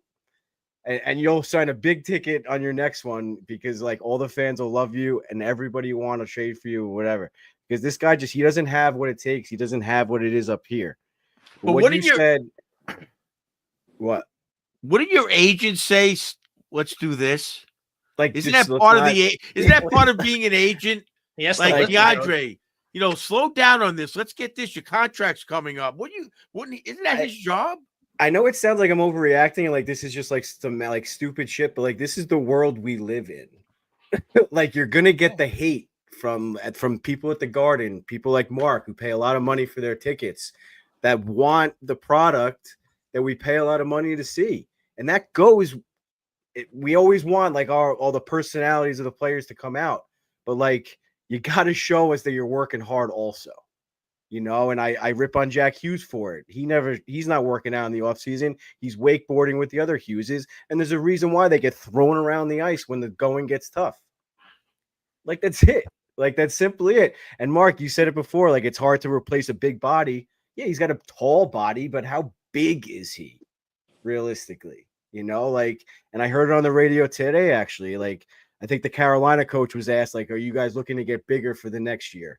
And he goes, honestly, like, yeah, size has a lot to do with it, but we're not looking to get bigger. We're just looking to get stronger. We're looking for players that are going to go into the corners and bully guys. He didn't say bully, but like, like overwork guys. Like, yes, obviously being tall and being big has a lot to do with that, but you have to know how to use your body. And it seems like Keandre's forgot about that over the last 2 years. Rampy, baby. Well, he's got working to do as well. Did you guys see that hit at center ice last night by the Oilers defenseman? I forget who. I think he hit Reinhardt on the wall right in front of Boucher in the box. Yeah, Right. Boucher. I was out there. crossing center ice, and he just freaking unloaded. Didn't even look at it. Was like, wow. Or a player Right like in front of the, Mikola, we always joke around about it that he goes to Florida and becomes a superstar, but he's a big body, and whoever's coaching him or whoever other players are helping him out have taught him how to use that big body properly. He's not the best skater, but if you're able to be in the Hey, right spots and the right moments, he did pretty good here too.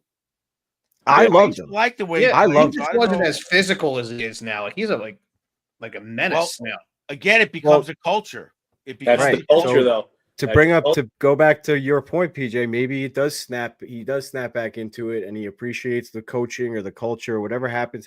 But for right now, I'm going to say this is because like you sent to us in the group chat today that other teams are wondering if they should just wait till July 1st and do the offer sheet, yada, yada, sign him to a very not team friendly deal, but like a deal that other teams will be attracted to and then trade him. So that's a sign and trade.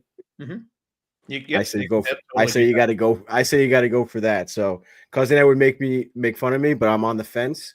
So you sign them, make all the fans like me want to kill themselves. I shouldn't say that on air. And then you trade them away right away and make me happy. And how's that for a PR move? You're gonna be all right. All right. So I got my rant out of the way. I'm able to move on with my week. That I got that off my chest. Let's go with an easy. Let's go with an easy one and cleanse the palate. Calvin DeHaan, projected contract 2 years, under $1 million, 940, 939, 481. How did you get these specific numbers? I think he shot himself in the foot. Unfortunately, I don't think he's going to be back. Yeah, he's got to go. He's a UFA anyway. I don't think he's unrestricted. There's only 2 unrestricted on this on the list. He's one of them. Mm-hmm. Correct. Yeah, I would have liked to. He played well in those first 2 games. I would have liked to see him play a little bit more, and I think he was earning it. And then coaching did what coaching did, and that was it. And that was the wrap. I mean, if you're going to sign it for $775 or whatever the number is, it's not a horrible way to horrible number. But is he going to have a bad attitude? So he doesn't seem like he fits to sit, not dress, which is going to be the case a lot. So Which he already like the foot by his attitude. Unless Sullivan and them talk to him and on the side and explain to him, maybe he wasn't explained the situation. Maybe he would be the right attitude, but if he had the right attitude for that number, I don't see a problem signing him. It's good insurance. Yeah, I mean, I think he would be a good 7th defenseman. I just don't think they need it. I mean, they had like Vakanainen's. If they can get to the point where Vakanainen is the 6-7 guy, that's when they're going to be in really good shape. To me, they need more left-handed D. So I'm going to say no on him. Yeah, I mean, I'm going to just be like, if they find a way to keep him or if they want to keep him, it's obviously for a reason. But if they let him go, then it is what it is. Like, it's whatever. So let's just move on quickly from that, I guess. This is obviously an important one. We got Zach Jones as an RFA, projected contract 2 years, 1.2. This kind of piggybacks off the Keandre for me. Is like, I think Zach Jones can fill in that spot pretty well for Keandre. I know he's not a lefty, right? He's a righty. Yeah, he's a lefty. He's a right. He is? Yeah. Then you're right. He is. So even better. Like, I think kind of what I was just saying. He's not a big body, but he knows how to use it, and he's not afraid to go into the corners. And he's part of that culture that I keep saying, and what Coach Ed keeps saying, like, he's always willing to get better. He's going to do whatever it takes to get better.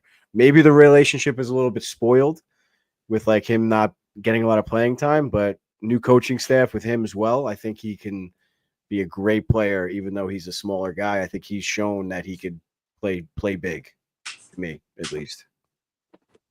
I was 50-50 on Zach.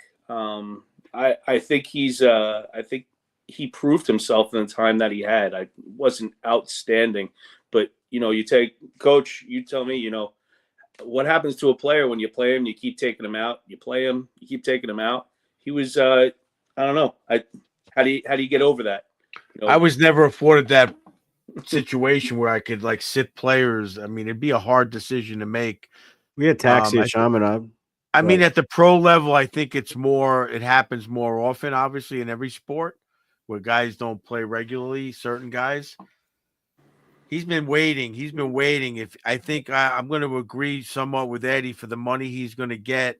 I think he's worth the risk because he's not a liability out there. It would have been And- nice if we would have seen, if we would have seen a couple guys step up, and he was one of those guys that was stepping up, and he was playing well. I thought he was quarterbacking pretty well. I watching him, you talk about watching at the games, watching him play at the games and bringing that puck up the ice.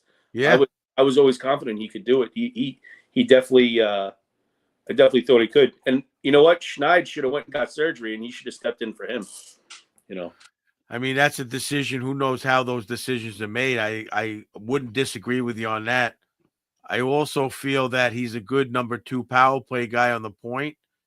And I watch him play without the puck when we're at the games, and he's very rarely caught in a situation where he can't play his position. Even when he rushes the puck, you see him immediately loop around the net, come back out the weak side, and cover his spot. So the complete opposite of Keandre Miller. I mean, I hate to say it, but cerebrally and hockey IQ wise, That's what I'm saying. miles ahead of Keandre. Miles. Well, Miles. I know we haven't brought So it up. I wouldn't mind taking that risk with him as part of 7 defensemen personally.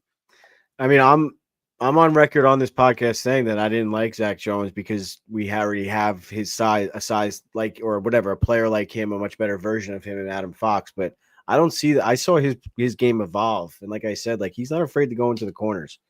PJ, what do you got? Yeah, I'm with you guys. Coach took my number 1 point. I think they need someone to be able to run a second power play. He can do it.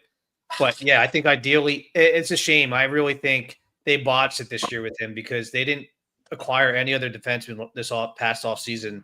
And the third left D spot should have been his. He barely got any run early in the season. He got scratched for Ruedel. I remember like the 8th or 9th game. What are they doing? I never understood that.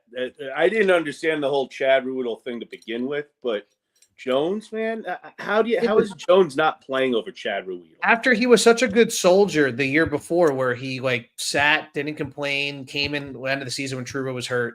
It was unacceptable. He didn't get a shot, and he could have really blossomed. I don't know if he would have been, a top pair defenseman, but at least we would have had a lockdown third pair, which I think I would ideally love for him to be next year. But who the hell knows if they even trust him at this point? It's a shame.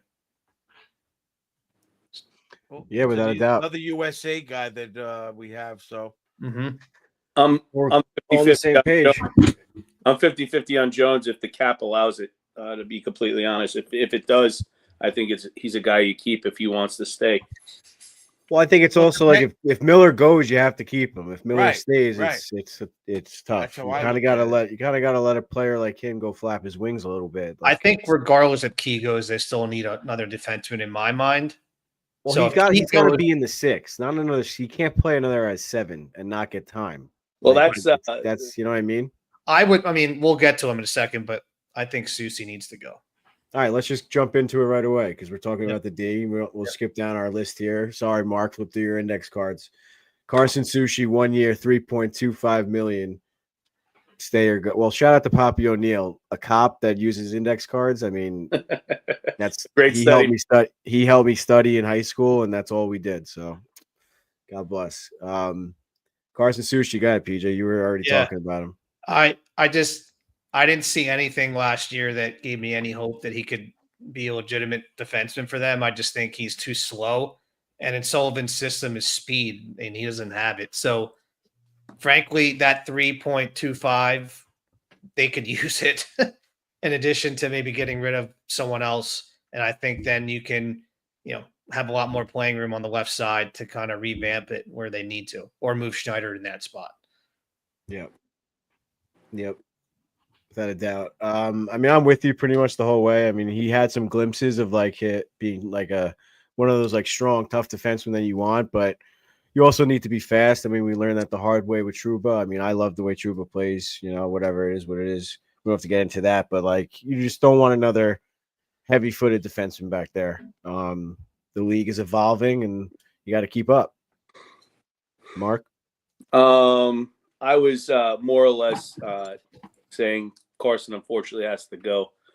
Another cap casualty. I think that money, unfortunately, as I know we traded a 3rd-round pick for him, and I think that stinks. But if we could get a 4th round or 5th round and get the cap space, I think that's the way to go. I was excited when he came on the team and he scored that goal right away. I was like, oh, we're gonna first game. we got something here, and then obviously we know how that went. So he is a cap casualty to me. He's gone. Yeah, Coach? I agree with Mark. I think we need to use the money elsewhere, and I think we have guys already you already got Fox, Schneider, Vakanainen, Borgen. You got Jones. If we get him with the number we're talking about, I think they're pretty solid. So I would agree. I don't know if he's worth the gamble of that kind of money. Rather use it elsewhere. Sticking with the D here, Cousin Ed figured he'd included Adam Fox, 4 years, $9.5 million left on his deal. His no move clause kicks in this July 1st, so I guess that's why he wanted to include it. I don't think any of us wants to trade Fox, but I want to say something a little less obvious. I guess is like, to me, his leadership and like what I keep saying, like his not desire, his willingness to go into the corners and block shots and stuff has drastically improved, in my opinion, or in my eyes. To me, I think he's playing more of a Norris-style defenseman now than he did when he won it. I look at it as a well-rounded defenseman, and I think his game has evolved into that, as opposed to when he did win it, it was more just about the points. So, obviously, I always say that the NHL needs another defenseman award. So, but that's my non-obvious take on Fox and why obviously he should stay. I'm excited to see him after a full off season. I think his knee still needs to get healthy. I think he's going to be well rested. I can't wait to see him, because watching the same thing with that 2022 play, he was everywhere. I mean, it was like, holy shit. He was so good, and I missed that. I'm not that he wasn't this year, but I mean, it was just a whole different level with the mobility he had at that point. Yeah. Yep. Yeah, Mark, what do you got? I'm not. I'm a huge Foxy fan, a Long Island boy, but just a little tidbit. You take a look. That's a guy that's at his locker, win or lose. He steps up to the plate. He's a team leader. That's a guy. I know his off ice stuff is pretty big also. So I'm a big fan of Fox and what he brings to the team, and that's a guy that I want to keep around for a long time. I'm glad we locked him up when we did. Amen. For sure. I guess we do got one more defenseman on the list, Matthew Robertson. Coach, you already talked a little bit about him. Why don't you take it away? His projected contract, he's an RFA as well. It's just going to be the 1 year. I guess that's league minimum, right, PJ? $775. Correct. I say that's a good. I mean, we only saw him for what, 8 games or so. How many games was it? 2. Well, yeah. They were Few the games in Hartford games. when They were the last games. 6 or 8 games. They were the last 2 games, I believe. That was just the last 2 games. The only NHL games ever played. I think he slotted in for Schneider the last 2 games, if I'm not mistaken. All right. Well, the 2 games that I saw him, I liked the way he played. I thought he fit in pretty good coming up to that level of play, even though the Rangers were like more or less giving up. I saw him play. Saw him live one game, and I liked the way he played. I always watch without the puck. I saw him going for line changes at the right time, and that sounds stupid, but in the NHL speed compared to AHL, you could get into a lot of trouble quick. And I didn't see him making those little mistakes. He wasn't taking over a game, but I didn't see him making those little mistakes. So I thought he played very professional for the time he was there. I say that's a good number. Give it to him. Yeah, he would be my 7th D if we're doing the full lineup here. But yeah, I say stay as well, PJ. Nothing against the kid. I'm saying go, just because in my team, in my head, I don't have him anywhere to fit, because in my head I have Keandre for 1 more year, someone to replace Susie, then either Jones or Vakanainen in the 6-7 slot there. So I don't have a spot for him. So well, you still need some depth in Hartford, so maybe they just bring him back and put him back there for Let them cook there. Yeah, I wouldn't. I They mean, need hey, them. They know where more they have depth someone the better. solid. Yeah, I'm not opposed to that. I just So don't see him on the roster. you could work with cap space with a 2-way contract. I don't know if you kind of. So you the keep them, right? yeah, the 2-way just means whatever. If you're 2-way, there's money. There's a different set of money you make when you're in the minors compared to when you're in the NHL. So, But it applies to the cap, correct? When he's Mm, playing the no, cap. your cap hit is the same regardless. Okay. You have to be on the roster, and that's what your cap hit is in the NHL. But NHL, EA Sports NHL warped everyone's minds with the 2-way because 2-way meant you were able to send down, but it doesn't. Understood. All right. So my question is, if he plays in Hartford, does he pay Connecticut sales tax on his income tax? How much more money does he make?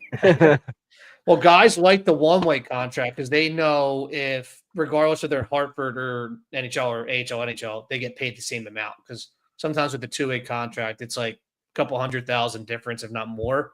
So when they're rotting in the minors, they don't make as much. So they want 1-way. All right. Gotcha. What do we got next?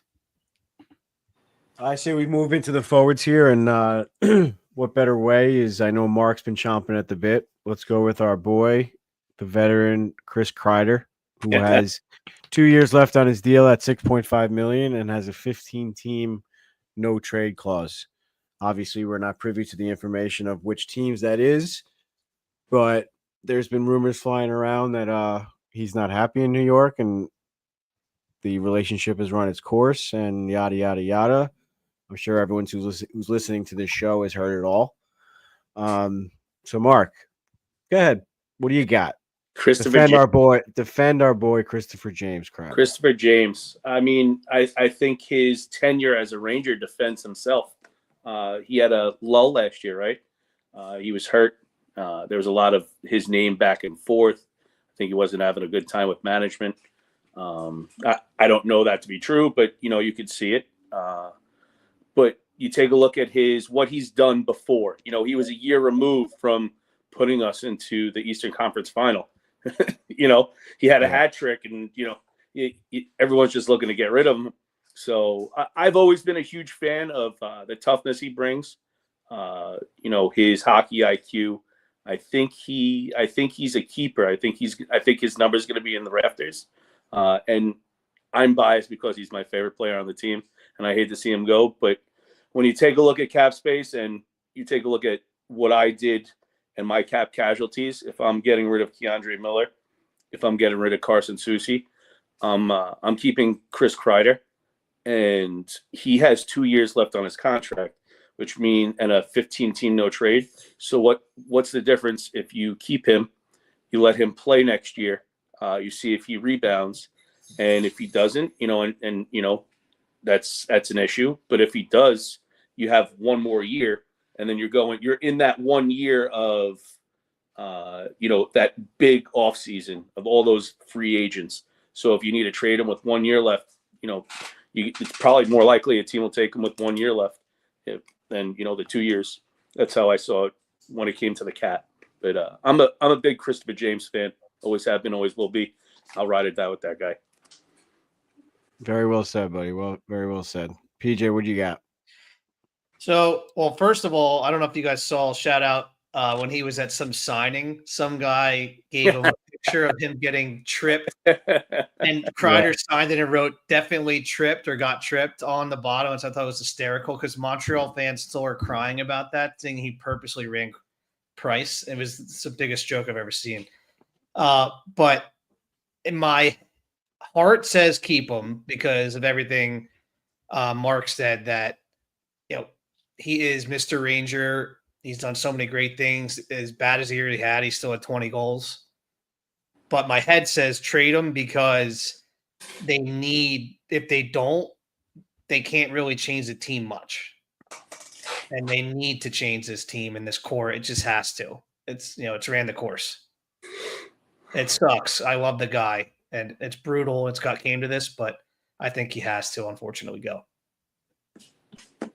Yeah, and he's not really a salary cap casualty. I think he's more of like a contract casualty because like his buddy Mika, who we'll talk about in a second, we might as well go to him next, has a full no move clause and no trade clause, as well as Panarin. So like you said, like you have if you're gonna change up the culture, someone's kind of got to go, and unfortunately, he might have to be that guy. But if I was making that choice, I would say keep him. I think from what he can bring to the table, especially on the power play, and kind of just being a little bit of a mentor. I mean, he wasn't the best mentor this past season. Not gonna lie, I don't think he set a very good example for the young players or his peers or whatever you want to call it. But I think he can also snap out of that. Like as long as the relationship isn't completely spoiled. I know, like obviously this is like the cliche thing to say, but like if he's happy and like if he wants to be here, I think he can work on getting healthy in the offseason and come back strong. And maybe he's not getting, obviously he wasn't getting those top line minutes toward the end of the season. He's definitely not going to get the top line minutes next season. So like maybe he is a good third or fourth line player, not getting a ton of minutes, just being on the power play and being able to like extend his season that way a little bit, and a healthy Chris Kreider is he's pretty damn effective at $6.5 million. I know he's never, Jesus, excuse me. He's never going to score 50 again, but like if he brings 20 to 30 again, you can't really argue with that. But he's definitely got to bring a few assists to the table. He's got to get a couple more assists. Oh man, that's definitely a caveat in my. If he's staying, he needs at least 5 to 10 apples this year. Well, again, that was directly related to Mika's point production. So, yeah. I mean, I'm going to compare Kreider to a guy that I said the Rangers should have got 3 or 4 years ago, and Cousin Ed laughed me off the show. Corey Perry's still making a difference. He's 40 years old. Chris Kreider physically works out. He's a beast in the offseason. He obviously had some kind of an injury they talked about. His back has been an issue. But there's nothing like seeing his face and his excitement when he scored that hat trick. He's a Ranger. He wants to succeed here. Like, I agree with Mark. We've been saying it for a couple of years. His number should be up in the rafters eventually. I'm a big fan of having guys like Roger Bear, Eddie Giacomin being a Ranger forever. And when they traded those guys away and Brian Leach, Messier went away, but he wasn't a Ranger forever. You know what I'm saying? These guys were Rangers, and it just hurts me when they get rid of them at the end. Make a deal, make it right. These guys should stay. They're part of the team, and I think Kreider is that kind of guy. And I think he can come back with the new staff and everything. Was he not our last real homegrown guy? Pretty much. I mean, I'm all for that stuff. I like that stuff, It doesn't happen that often, but I don't think he's much of a liability to the team. I think is what's important. I agree. He could be a good third line player. This year, I don't think he would complain in that role. Next year's kind of wasn't sure. Yeah, next year's the big year of the cap space, right? So this year, I mean, to be able to keep him 6.5, I know people complain that why are we going to pay somebody top line money for bottom line minutes? But I think when you take a look at the other tangibles, another locker room guy, if he turns it around, I think he's a guy that doesn't leave. I think injecting a player like JT Miller into the lineup too rejuvenates a player like Kreider. Kind of gives him. He's definitely part. I definitely think he's part of the glue of the team. And I'm going to disagree with PJ. I don't think he got to shake up the core. All these teams that are successful for a long time pretty much keep the core, and it's the other moving parts. You talked about Paul Maurice in his interview saying the secret to coming back and being successful is not getting rid of, but losing those third, fourth line guys and bringing a couple of guys in that are hungry for it, and mixing those guys up and keeping the core. So it's an issue. I think he's a core guy, and I think he would be part of Mika coming back also. Well, my argument, though, is just this: we've seen this core as close as they've gotten. They haven't gotten over the hump. They haven't made it to the final. So, and they're getting older. So, at a certain point, you need to turn it over and get younger. All these guys are over 30 now. love to start refreshing that a little bit. I mean, All right, so what's your answer? You're going to get rid of Kreider. Who's replacing his? well, they have all these wingers. I mean, let's look through them: Cooley, Kreider, Perreault, Othman, Berard, Lafreniere, Mika. Rose not proving it's a gamble, so you're willing. I'm just to saying, though, there's a certain point. All right, I'm asking you, like I said to Cousin Ed a few months back, you want to put Laffy on. Who are you dropping down? Give me your. Don't be a Democrat. Don't just say we have to do this. Give me the answer. No, well, right now, my first two left wingers are Panarin and Cooley. Okay. Kreider would be the third line, even if he was back Okay. for me. But I'm not replacing him. I think Berard or Othman can take those minutes in the third line. But I'm more for me is I need the money to be able to reshape the team. That's where my head is at. All right. So what are you going to do with the money? They need a left-handed defenseman, another one, and they could use like a second or third line center type because if Mika's going to play wing, I like the Marco Rossi. Well, I would trade for him. I would trade for Marco Rossi from Minnesota. I think he's 23. He had 60 Is points. he available? Yeah. Mm-hmm. He is. And I think he would get 60 points. They need a young center, especially if Mika's going to play right wing. I put him at the second or third. You can flip-flop him or Trocheck, depending upon if Sullivan wants a matchup third line. But frankly, I just think they need to switch it up. It's just not getting it done. And last year was so toxic to me. I think a lot of these guys, they wasted their chance. It's time for a change. Okay, that's a good theory. Before we move on, to me, the Rangers have a better chance of being successful in the playoffs, winning the Stanley Cup with Kreider in the lineup over players like Berard, Othman, Perreault. Unless all of a sudden they come in and take the league by storm and are scoring goals like Jack Hughes was in his first or second year. It's just not going to happen. Like, that's just not the culture to me. I know that, like, fans, that might be a hot take. Like, obviously Berard, Perreault, they're all shiny new toys, but like those are the players that, like, yeah, you're looking to get points, but right now those types of players aren't going to be successful in the playoffs. I don't see Berard as better than a third line player. I mean, I know Cousin Ed's high on him. I just said it. Like, these guys have to put on size. Like, they're not. I don't see even him Othman, better than a third line. Even Othman, he's a rail. When they interview him after the games or in between periods with his shirt off, these guys are so small. Like, they're like playing against like Mikkola and stuff in the playoffs. No chance. Guys, we're talking. No chance. You're talking 18, 19, 20-year-olds. I know. That's what I'm saying. I'm not saying they're bad. I'm not saying trade them away. It's just not their time. I think a lot of the time we forget that. Like, a lot of these guys aren't into their so body. young. Yeah, they're so young.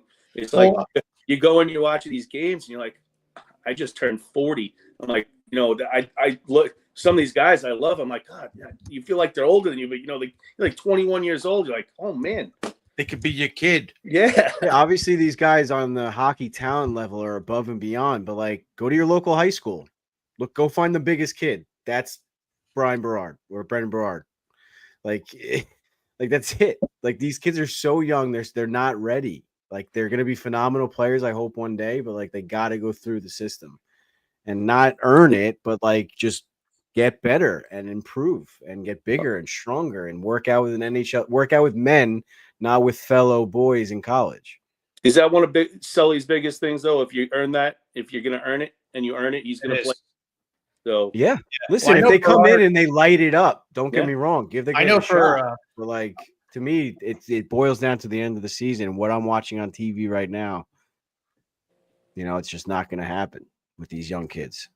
I know Berard is working out with Ben Prentice, who's like the Rangers strength and conditioning coach, like Kreider, Rempe. Actually, Zegras is with. There's a bunch of guys that are all already talk about Instagram stuff. Little lad, there you go. Like, watching those guys work out every day. They're posting. Throw it up. Throw it up on Instagram. I think Rempe's got his cousin or his sister working on his social media and stuff. She's trying to make a name for herself. Mm-hmm. You got to do it as these young kids. They got to do it. I want to try and get through some of these quickly. I know we're spending a lot of time. We're almost pushing 2 hours. Adam Edstrom, if you guys want to talk a little bit about him, great. But I'm just going to quickly say stay. That's a player like him. We're trying to build that fourth line. Coach Ed shaking his head yes. Mark shaking their head. I mean, anyone have something special to add? That He nope. could I just said definitely, to me, he could definitely be a third line NHLer, fourth line for sure.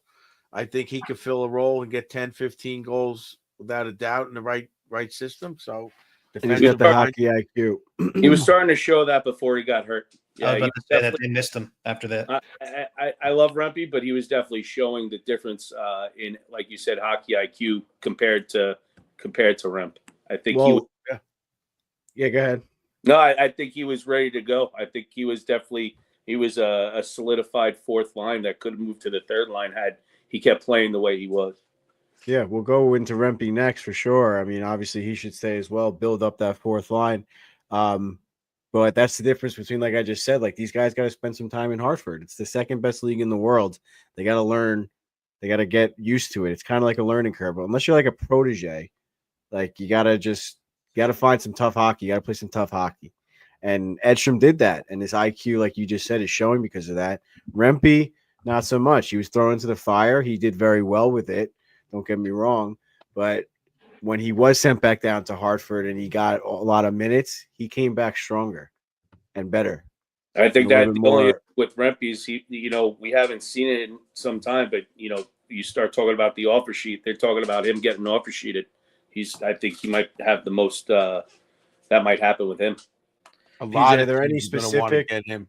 Are there any specific threats for Rempe that have been Well, thrown not out there? any per team, but to Mark's point, I think Larry Brooks brought up this point because the Rangers can probably only afford to pay Rempe, especially if he's going to be a fourth line guy, like $1 million tops. So even if some team like where he's from, like in Calgary, pays him $2.5 million, which doesn't sound like a lot, it would really put the Rangers in a huge bind. They might not be able to match it. As weird as that sounds, just because it's so tight. Yeah, I Would forgot to mention somebody the pay that beginning. much for? Would someone pay that much for him If though? you have Is he really if you worth have the cap space and you want a big body, I mean, Yeah, for someone like Calgary who's not going to spend to the cap and they're younger and he's from there and he's like he would bring fans in and bring PR and stuff. Yeah, absolutely. Yeah, so the projected cap hit for this upcoming season is close to 84.5 million. Projected cap space is a little over 11. I forgot to say that at the beginning. So yes, things are pretty tight for a pretty long list. Three pages of Microsoft Word of players that need to be signed. So who should we move to next? Let's see. Okay, another quick one. Obviously, Matt Rempe, we all want him to stay pending the fair deal and not having to get offer sheeted. Kaliev, I think this could be a pretty quick one. I think he's a good depth guy. Brings a little bit of offensive flair. He's a skill guy. And mixed in, I think you need a type of player like that, especially at 1 year, $860K as an RFA. I think the little time he got, he played pretty well. Anybody else? I'm just going to say go because I don't know if there's enough spots for him. I don't think he's as fleet as foot for the Sullivan system as they need. He likes fast guys. So I'm going to say go. When I went to casino night, I think he was happy that I recognized who he was, to be completely honest. I've always wanted to go to that. It was awesome. That's for a whole lot. You got to come see those pictures. That was wild. I got to play poker with Chris Kreider for an hour and a half. That was fun. Amazing. But I really said cool. keep Cali. I want to see him in a full camp. He came here hurt. What he do like 3 games on a rehab stint, and then came up here, and then he got hurt again. I like this. All the stuff that they say he was, and I like to maybe see that. I see him as like a really, really, really poor man's version of Kaprizov. Really. Well, Yeah, like under $1 million version of Oh, I don't know about Kaprizov. that. Well, like that style of player, like he's got the flashiness, he's got a little bit of that snarl. Like he's not all flash. I think he's got a little bit of bite to his game. He can shoot. I like that aspect. He can Right. shoot. They need that, but It's not all just dangles and trying to be flashy east to west hockey. I think it's a little bit more like get the puck to the net. I remember him scoring a few goals around the net, but whatever. Not a big guy we should spend a lot of time talking about. Not many other quick ones, I think. I mean, I guess we can move into another important one or talk about Mika Zibanejad, full no move clause and no trade clause, 6 years, 8.5. So what's to talk about? We can't do you it. don't not even. much to I think talk we could about. just skip. not going anywhere unless he's like you said, he's DJing in Vegas. Other than that, what's the talk about? That's Yeah, up we to already him. made those jokes. I just What hope about Parsnip? Yeah, I don't know why he was about to He's ask already why wasn't signed, he on the Coach. list. he's already signed. Oh. Yeah, because they already signed him. They signed him to 2 years, right? Mm-hmm. We already got him. We got a lot of 1.25 depth. Yep. All right, Panarin, same situation. I mean, a lot of players or a lot of people would love to see him go, but it's probably just not going to happen. Let's go with Laffy. His 8-team no trade clause kicks in not 2 years from now, July 1st of 2027. And he's currently at 7 years, 7.45. He just signed that deal and then completely crapped the bed for the entire season. I don't want to see the kid go. I think they would be silly to give up on him. We saw what he could do in the playoffs. I know a lot of this episode is based off of what we have seen. Last year was an off year for everybody. It was a fluke. I think he was on the right path. And I think if he just snaps back into it, works hard in the offseason, I think he can come out as a monster and show us what he could do this season. So obviously keep Laffy. He was he's always been one of my favorite players, even when everyone was hating on him his first couple of years. Would you trade him for Eichel? Yeah. Oh, that's a tougher one. How old? Bona Can I- fide No, I NHL would star. not for Eichel. I would for Brady Tkachuk. How old is Eichel? Yeah. Eichel's 28, How old is Laffy? 23. How many years would you have Eichel for? If you traded him this offseason, you only have one. Oh, that's not. But then he's on your team though. You would have that guarantee for the 1 year plus. You'd have that whole time to re-sign him, and I think they would probably do everything in their mind to get him done. I would do the trade if I knew we were going to be able to re-sign him. Not definitely, but that a good chance. If you want to win now. You said Brady. I trade just about everybody except for Chris Kreider. Oh, forget it. I said that last year. I had a list. I would drive Chris Kreider to Ottawa. I think that's the guy. Myself. I would have to Yeah, I'd walk him there. I think Chris On my Kreider- back. Yeah. Oh, No, but man. I would. Yeah, you got to keep Laffy. I wouldn't want to trade him at a low point. Like again, I would for like a huge move for sure. Like I heard Jason Robertson's on the block. I would trade him for that. That's a different, because you're getting a guy he's only 25 and he's had a 100-point season under his belt. Why is he on the block? I don't know if that's true. Because he can't get it done in the playoffs. He had a great end. He got 2 goals. He was hurt. He came back. He scored in goals. 5 straight games in the end of the playoffs. He was their best player in that series against Does- Edmonton. He's Does the only one Dallas that have scored. cap issues? What's Dallas' They cap? do. He's not the style But- of player I like.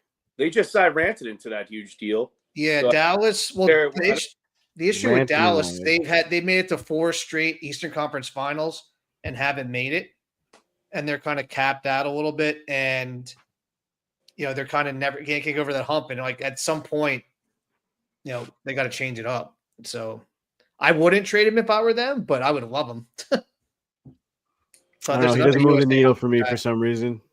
I don't know what it is. Yeah. Either Boxing way. fan, yes, I would love JJ Paterka, but that's just we'll talk other players more on future pod when we do like the free agency and draft preview. Yeah, we'll get into an idea of our upcoming schedule for the off season. Maybe Mark can join us for another one, but let's go with Vincent Trocheck. I think this is an easy one just for information purposes. He's got 4 years left on his deal, $5.625 million, which is a steal for what he could bring to the table. He currently has a 12-team no trade clause. Next year, it drops to a 10-team. The year after that, it drops to a 6-team. I think there's a few guys or a lot of fans out there that thinks he might be the next captain of the New York Rangers. So I think the answer is clear here, and for me at least, is stay. Yes, Stay. Everyone That's agrees. a I think that's a no-brainer. You mess with the guy that brought JT Miller here. Yeah, come on. Yeah, I think it's written on the wall there of who the next leadership or the leadership group's going to be. That's another topic that we're going to talk about in the next coming episodes. I think that kind of rounds it out. Did I miss anybody, PJ? no, nothing that I see on here. All right. I think that rounds it out for the stay/go portion of the episode or for our off season. Cousin Ed's going to weigh in somehow, maybe make a video or a few clips that we could post on social media. So keep an eye out for that on his opinions on some of these players. But yeah, other than that, good job, guys. Mark, thanks for coming prepared. You did a phenomenal job. Thank you. What do we got for the upcoming schedule, PJ? I know we briefly discussed it. We might not be 100% sold on these dates yet, but let's just give the fans an idea of some content we're looking to cover. Ed, Yeah. can I give a quick shout out? Can I give you a shout out to my wife? So I know she's watching too. This all doesn't happen without her letting me do it. So my money's her money and her money's her money. So, I just want to thank my wife. She's the best. For I love sure. Yeah. For sure, man. Mark, We're not signing Mark, off but just yet. You were talking about all this before. That's what was going through my head. I met her that one game. I'm like, this is a special woman. She's smart. You got lucky. She's got that nice Long Beach house You got a real lot estate. of stuff going on.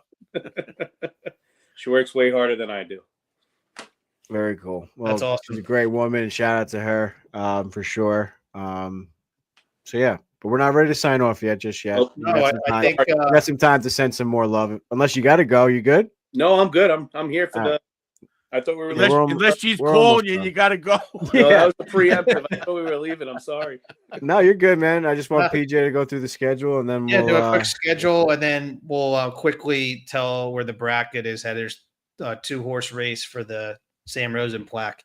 But I think we're talking about doing a draft and free agency preview episode, with the next few weeks. Like towards the end of the draft is at the end of the month, the 27th, and then free agencies that following Monday or Tuesday, where it's 7-1. So we'll definitely have an episode before that. I'm sure after the Stanley Cup final ends and before the draft, there's likely going to be some trades, or even at the draft, that hopefully we can talk about or hear rumors about, and get everyone's opinion on who we want to fill in. After we talked about who we want to create the space with, but now we can talk about who we want to get. And I think we definitely need some moves. So that'll be a fun episode. And then after the draft and free agency, we'll obviously do a recap. So hopefully Cousin can come back and get his thoughts on everything too with those episodes. We'll see if he's available. Yeah, so stay tuned. PJ, Definitely, if he's not available, you got to come up with the list of available free agents. yeah, The that's a cap tough hits. task. I will keep you guys abreast. I'm sure Cousin Ed can find some time to help you out with an outline. At least we can figure it out, work as a team on that one. Yeah. But yeah, we got some exciting content. Like I said, we don't have the official date set. Follow us on Instagram, all social media platforms. Go follow Mark over at the Blueline Blueshirts on Instagram and Twitter, or on X. I'm sorry. You can always follow Coach Ed's Doghouse on Instagram, Coach Ed 77 on X, at the real PJS, right? Or not No, the real, no, just, it's just real PJS. yeah, at I real joined PJS. Twitter back in that day when everyone was like, before they verified people. It was like I thought that was just a funny joke because no one knew me at that point. But The real Slim Shady. Yeah. yeah, Well, Eminem. either way, you could follow PJ over on X or on Instagram, but he also runs our X profile as well. And then, yeah, for sure, stay tuned for the schedule. And yeah, we'll see you guys on the next one. PJ, what do you got for the bracket updates? Quick. Yeah, it Before we seems like it's officially say like I goodbye. was saying, a 2-horse race. First place is Hirsch 20, who was making the comments today in the chat. He's in first place. So it's between him and Go Habs Galley. So basically, if I don't know who Go Habs Galley is, but if No idea. Edmonton wins, Hirsch will win the plaque. If Florida wins, Go Hab Galley will win it. Because if you pick the cup champion, you get extra bonus points. So that's where it's boiling down to. It's just between them. So, it'll be fun rush for them to have some rooting interest in the final. Well, if Hirsch wins, I'll tell you what, I'll throw in a Keandre, I don't know, coaster or something. Oh my God, that'd be great. All right, so who's our picks in the cup before we go? We're way down. Well, like now that we know who's in the cup, let's just make our own. Who's your pick now? He's not talking about the bracket. I see. I was gonna say we're terrible. No, I'm going. Me and PJ were out first round. I still think though, if they beat Florida, they probably are in the final. But that's for another day. Yeah, I agree. I'm gonna go. I mean, obviously, game one happened, but in my head, I had Edmonton. I just feels like it's their time. and they're just playing a different brand of hockey now. There's so much better defensively, more depth. I like the way they're playing. I think they're gonna win in 7. Yeah, I'll piggyback and just say the same thing. I think it's going to go 7. I think it's going to be an outstanding series. It's very exciting. I've become kind of like a Panthers fan just watching them play. It's just like, dude, it's just like, I hate to say it, but like that's just how I want or how I enjoy watching hockey be played. Like that style of hockey. I mean, Edmonton's right there too, especially towards the end here. I've seen the way that they could play. Very similar in a lot of ways. And like, it's just hard not to root for that because that's how I want. Like we always say, is like the NHL is a very copycat league, so that's why I want like all these teams to start building and watching these. You could say it. That's like, how we want the Rangers to play, man. Of course, I mean I say it all the time, without a doubt. Like I would kill for that. Those teams forecheck so hard, That's and honestly, that's what Sully wants to do. If you watch the Penguins when they won their back-to-back, that's how they played. I mean, it was just relentless pressure. If you got Sully coaching that way, you got JT Miller leading that way. Let's go, baby, north and south. Like that's how you got to beat these teams. It's the only way. It's not going to be skill. It's not going to be players like on the Hurricanes. No, it's got to be a combination. It's a combination. Yep. Well, it's a combination, but those star players have to really be that combination 100%. also. Well, I mean, let's look at Carolina. I'm watching the playoffs. Isn't Sam Bennett the leading scorer? Yeah. Sam Bennett's the leading scorer in the playoffs. Yes. What does that tell you? That it does not take. I'm not taking away from him, but he's ahead of McDavid. He's ahead of Barkov, Reinhart, all these guys. Yeah, man. It's exactly my point. He got 2 goals the other night. 2 goals to take the lead. It tells me we're not going to be able to afford him. They're not. Yeah, no shot. That's fine. That's fine. Would you trade? No, I think he's one of those players that's only good like that there. If he went somewhere else, in a system, yes, I agree. Yeah, he fits perfect in the guys around him. He's not he's not the number one guy. No, I agree. It's like the Devils in the 90s, in the early 2000s. They had certain plays that fit that system, and otherwise. But you watch Carolina, they play that way, or they try to, but Florida just has so much more physicality, and their star players are way better. That's why they smoked them. I mean, well, I think a big thing also was they got Bobrovsky. That's good. I think the Oilers are going to win, but if anything, if the Oilers don't win, it's because Bobrovsky steals it again. That's true. That's the difference to me. The goaltending. He's obviously a Vezina winner, has a cup. Yeah, it always comes down to that. So, Coach, what do you got? I'm going to take the Oilers too. I think they're not because they won the first game. I like the physicality they're playing. I think they can push. How many games? I'm going to go 6. Marky Mark. So I want to keep the cup stateside, but what I saw last night, I wasn't told. I was sitting on the couch by myself. I'm like, oh man, Tri-Saddle's going to score. They're going to win in overtime. Scored the first goal of the game and the last goal of the game. They're just, I said it in the beginning of the show, they have the 2 best players in the world on the team. And I think they're playing at a level right now that is really not to be matched. I think they're playing a little higher than Florida, to be completely honest. But like Coach said, I think the real factor is going to be the goaltending. If Bob could take it over, he can. It's okay. The dog just ran out. Sorry. Do you guys see? Before we go, one more I know we're going a long time. But I watched Draisaitl. I don't see him as like this phenomenally skilled superstar like McDavid, but he's always in the right spot. I was about to say that. He gets to these finish spots. from those spots. He gets to these spots. Like the first goal he got, all of a sudden he loops around. Bang! He's got the open net. Like he's just so smart out there. His hockey IQ is through the roof. Yeah, I don't see him beating a guy 1-on-1. You know what I mean? Like McKinnon, but he's just always in the right spot. Yeah, he's got no, and he plays with that little bit of an edge. I was gonna say he's got no foot speed whatsoever, but it doesn't matter. He is so smart in his positioning, and he's so strong on the puck. When he has it, you can't get it.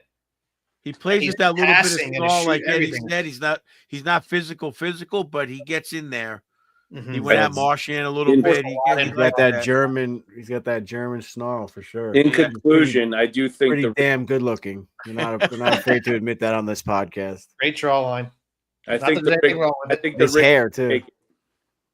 What'd you say? I said I think the rig's gonna take it in 7.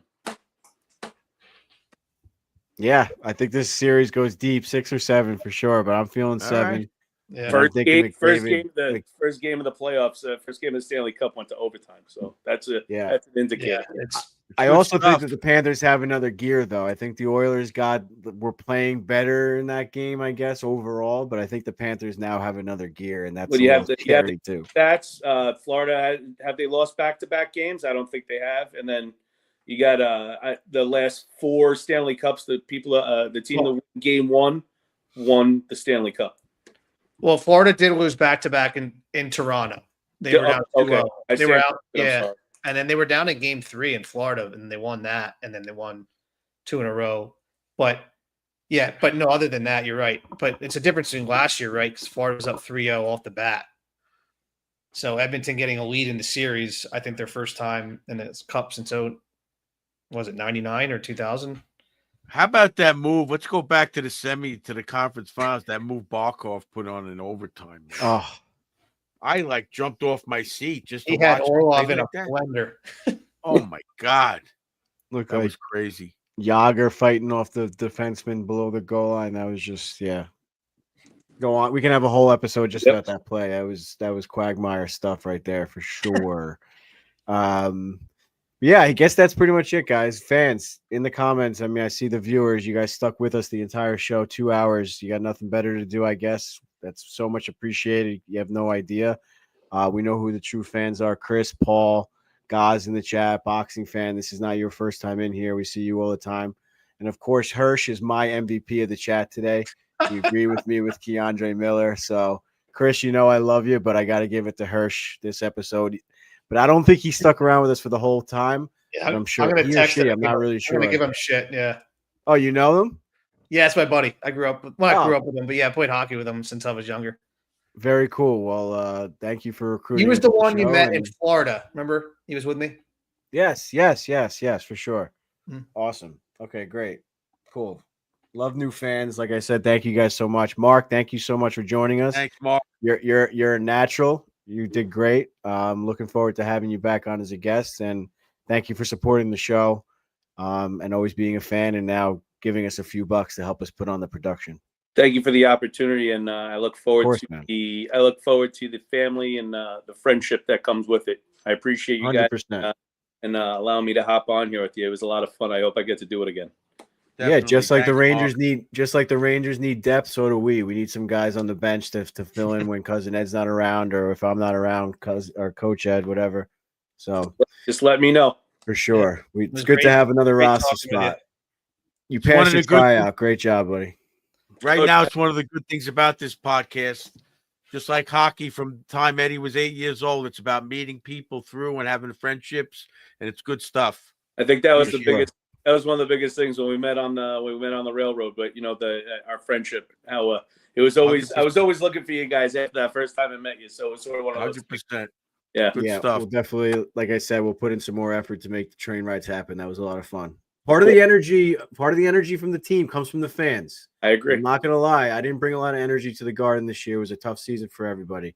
So next year we got to turn it around as fans as well. I only went to one game at the Garden. That was a real low for me, just It because was a I tough had no- time at the Garden this year. Yeah, it was. It was no urgency to even go. It was pathetic. Yeah, for sure. So All right, we'll we're turn gonna around as turn it fans, and so will the team. Let's go, boys. Chris, We're nice gonna meeting turn it you. around. We can't wait to see the full. We want to give a Yep. quick turnaround for the fans. We'll a preview. Yeah, for now if you can, Cribs. we don't, if you get Yeah, pick it up disconnected, and no give it worries. 12. Give us a quick turn. Oh, you want to? I'm sitting here staring at you guys. Here, I'll unplug it. Ready? So you were talking about Fox. He was right next to me. Ooh, I like the flag. Nice. Here we go. We I got love the the Steve Steve McDonald McDonald. jersey too. That's Brady. Wow. That's Brady Shea Steve McDonald jersey. Oh my god. We got some pucks. Game Lots puck. of bucks. Are you ready? Here's my boy. There's the Crider. Nice. Love that. With the- I got the plaque for you waiting. So you when got we Matty film the Martin getting episode- beat up by Remp. Love that. Love that. Awesome. Well, that's a great preview, Mark. Thank you again for joining us. Sick. Shout out to Mark's wife. I don't know if you want me to say her name. Kim, Shout out to Mark. of course. Kim. Okay, there you go. Shout out to Kim. We only got to meet her once or twice, but looking forward to spending more time with her as well because clearly she has earned a spot on the show as well just by being married to this man. She's So the boss. She's the boss. Yeah, you better go Absolutely. give her a kiss after this show, boy. Let me tell you. love you guys. Great show. PJ, anything before we sign off? No, let's hope the Rangers make some good moves coming up here so we can get some excitement going for the offseason. I think we got a Awesome. good group. We're gonna do good, boys. Let's go. Good job, fellas. Thanks All right, again for love the you fans guys. sticking around with us. Love all you guys. Have a good night, man. Good night, boys. See you guys.